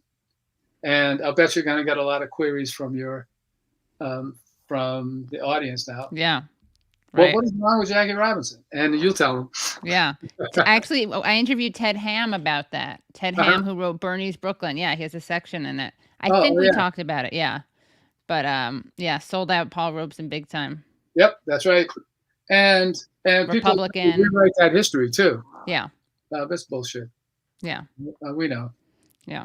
Although my mom says when she was growing up, it's like that was a sign that you were a leftist, as if you liked the Dodgers. But that was, yeah. No, it was. So in fact, Ira Glasser, who was director of ACLU, published an op-ed in the Times on the 3 New York baseball teams in the early '50s, right? And how they shook out. Now, my friend Howard Levy swears that he gave the line to Ira because they grew up together, too. But I know it's right. I mean, the Yankees were not an issue at all because the Yankees were the team of the plutocrats, right? And a lot of Reds were Dodgers because the Dodgers were the working class team, and so forth. But there were a lot of leftists who were Giants fans, right? And for kind of the same reasons, right? And also the Robinson sellout, right? Yeah, I mean, and then when both teams moved to California, terrible. Yeah, it's horrible. Yeah. In fact, I spent a number of years trying to figure out. I was a kid, of course, but trying to figure out the best way to get back at the Dodgers for leaving Brooklyn. So I played around with the Braves for a while because they beat the Yankees in the series, and then the Cardinals, and they beat the Yankees in the series too. But my father and I had the big rapprochement because I figured, well, the Giants had a lot of Latin players, which was cool, and the best way when all was said and done to get back at the Dodgers is to become a Giants fan. Right. So brought you together. Yeah. Yep. So we were united again. Great. Well, thank you. This was really great. Oh yeah, it's been fun. Yeah. And, thanks for letting me ask Yeah. Thanks for telling those stories. Yeah. And I'll be happy to do it again whenever you want. So yeah. I'm just give me a holler. Great. Awesome. Yeah. Thank you. Right, and we'll look out for your pieces and then have you on. Yeah. I'm excited. Well, yeah. I mean, like, that I'm done with the New Republic, right? No.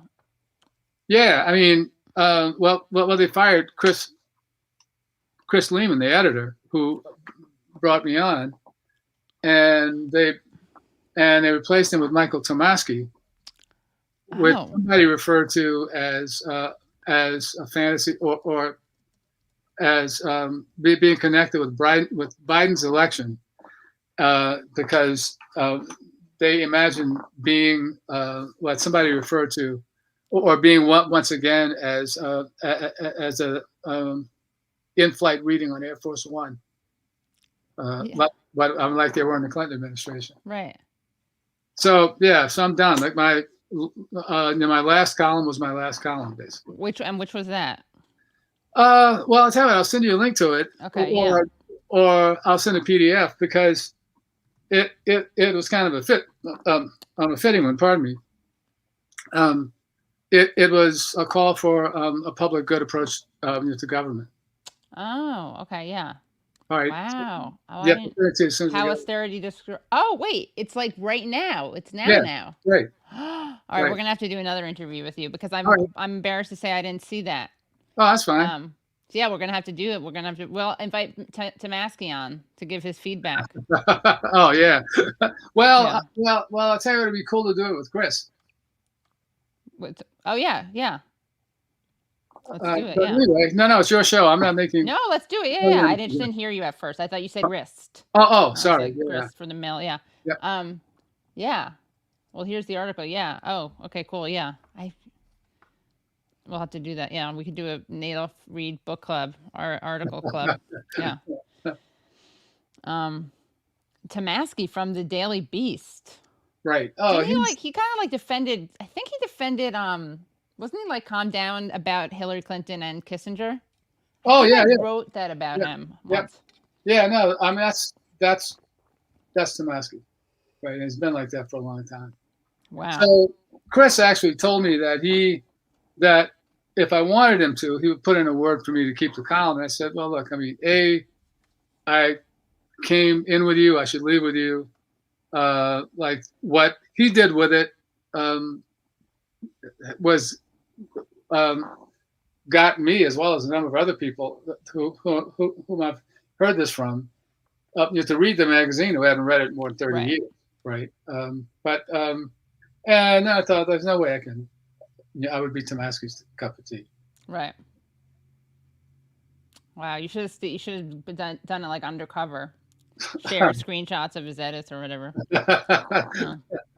Yeah, all right. Well, this has been great. And, yeah. And we'll do it again soon. Great. Awesome. Thank you so much. Good night. Bye. Good night. Wasn't that great, guys? Pretty amazing interview. Great guest. Very excited about that. Very happy with that. Right? Yeah, it was really great. I miss doing that more like chill, intimate type of stories. Yeah, I like that. Got to do that again. Yeah, that was a good interview. Yeah. Yeah, COINTELPRO stories are great. That's what I should do. I should have a lot of people tell those stories. Yeah. Well, you guys, thank you so much for coming to the Katie Halper Show. You're going to want to come on Sunday. I don't really want to tell you who's going to come on, but it's going to be really good. It's a really good show. Sunday at 7 p.m. I know I said I was going to pull back a little bit on the frequency of my streams, but I just can't quit you guys for now. And what else? Thank you so much, Brad, backstage. And, you know, I never know if I'm going to do this, but maybe, just maybe, if you're not watching this live, there will be some Patreon-only content available to you. See what I'm doing there? I'm giving the option in case I want to do that. And make sure that you check out my latest podcast that I dropped. I'll be dropping some of it video too, but it's with Shrina Al-Abdi, and it's really really good. And it's about Yemen. So yeah, see you Sunday at 7 p.m. Oh, okay. So check my message I made. Oh, amazing. Wow, we got clips. Great. BJG, no, it's someone else. I think Jamie will be here though, but yeah, the color coordination was staggering. Fantamus Fanta, I missed you had a very funny message about Brian, yelling at Brian, scatter Brian. Someone wrote something rude in the comments that I ignored about me. And then someone was like, all right, I'm not going to go there. Katie never asks probing questions about, what do you mind, like my producer? All right. Anyway. All right. So guys, yeah, see you Sunday. Make sure that I hope you all like this. I hope you all like this stream. And yes, the guest will be, is someone named after a flower. I hope you like this stream. Make sure you subscribe. If you want, you can always become Patreon supporters. You can do it for as little as $1 a month. It's patreon.com/The Katie Halper Show. And yeah, we will see you guys Sunday. See you Sunday. Bye, everyone.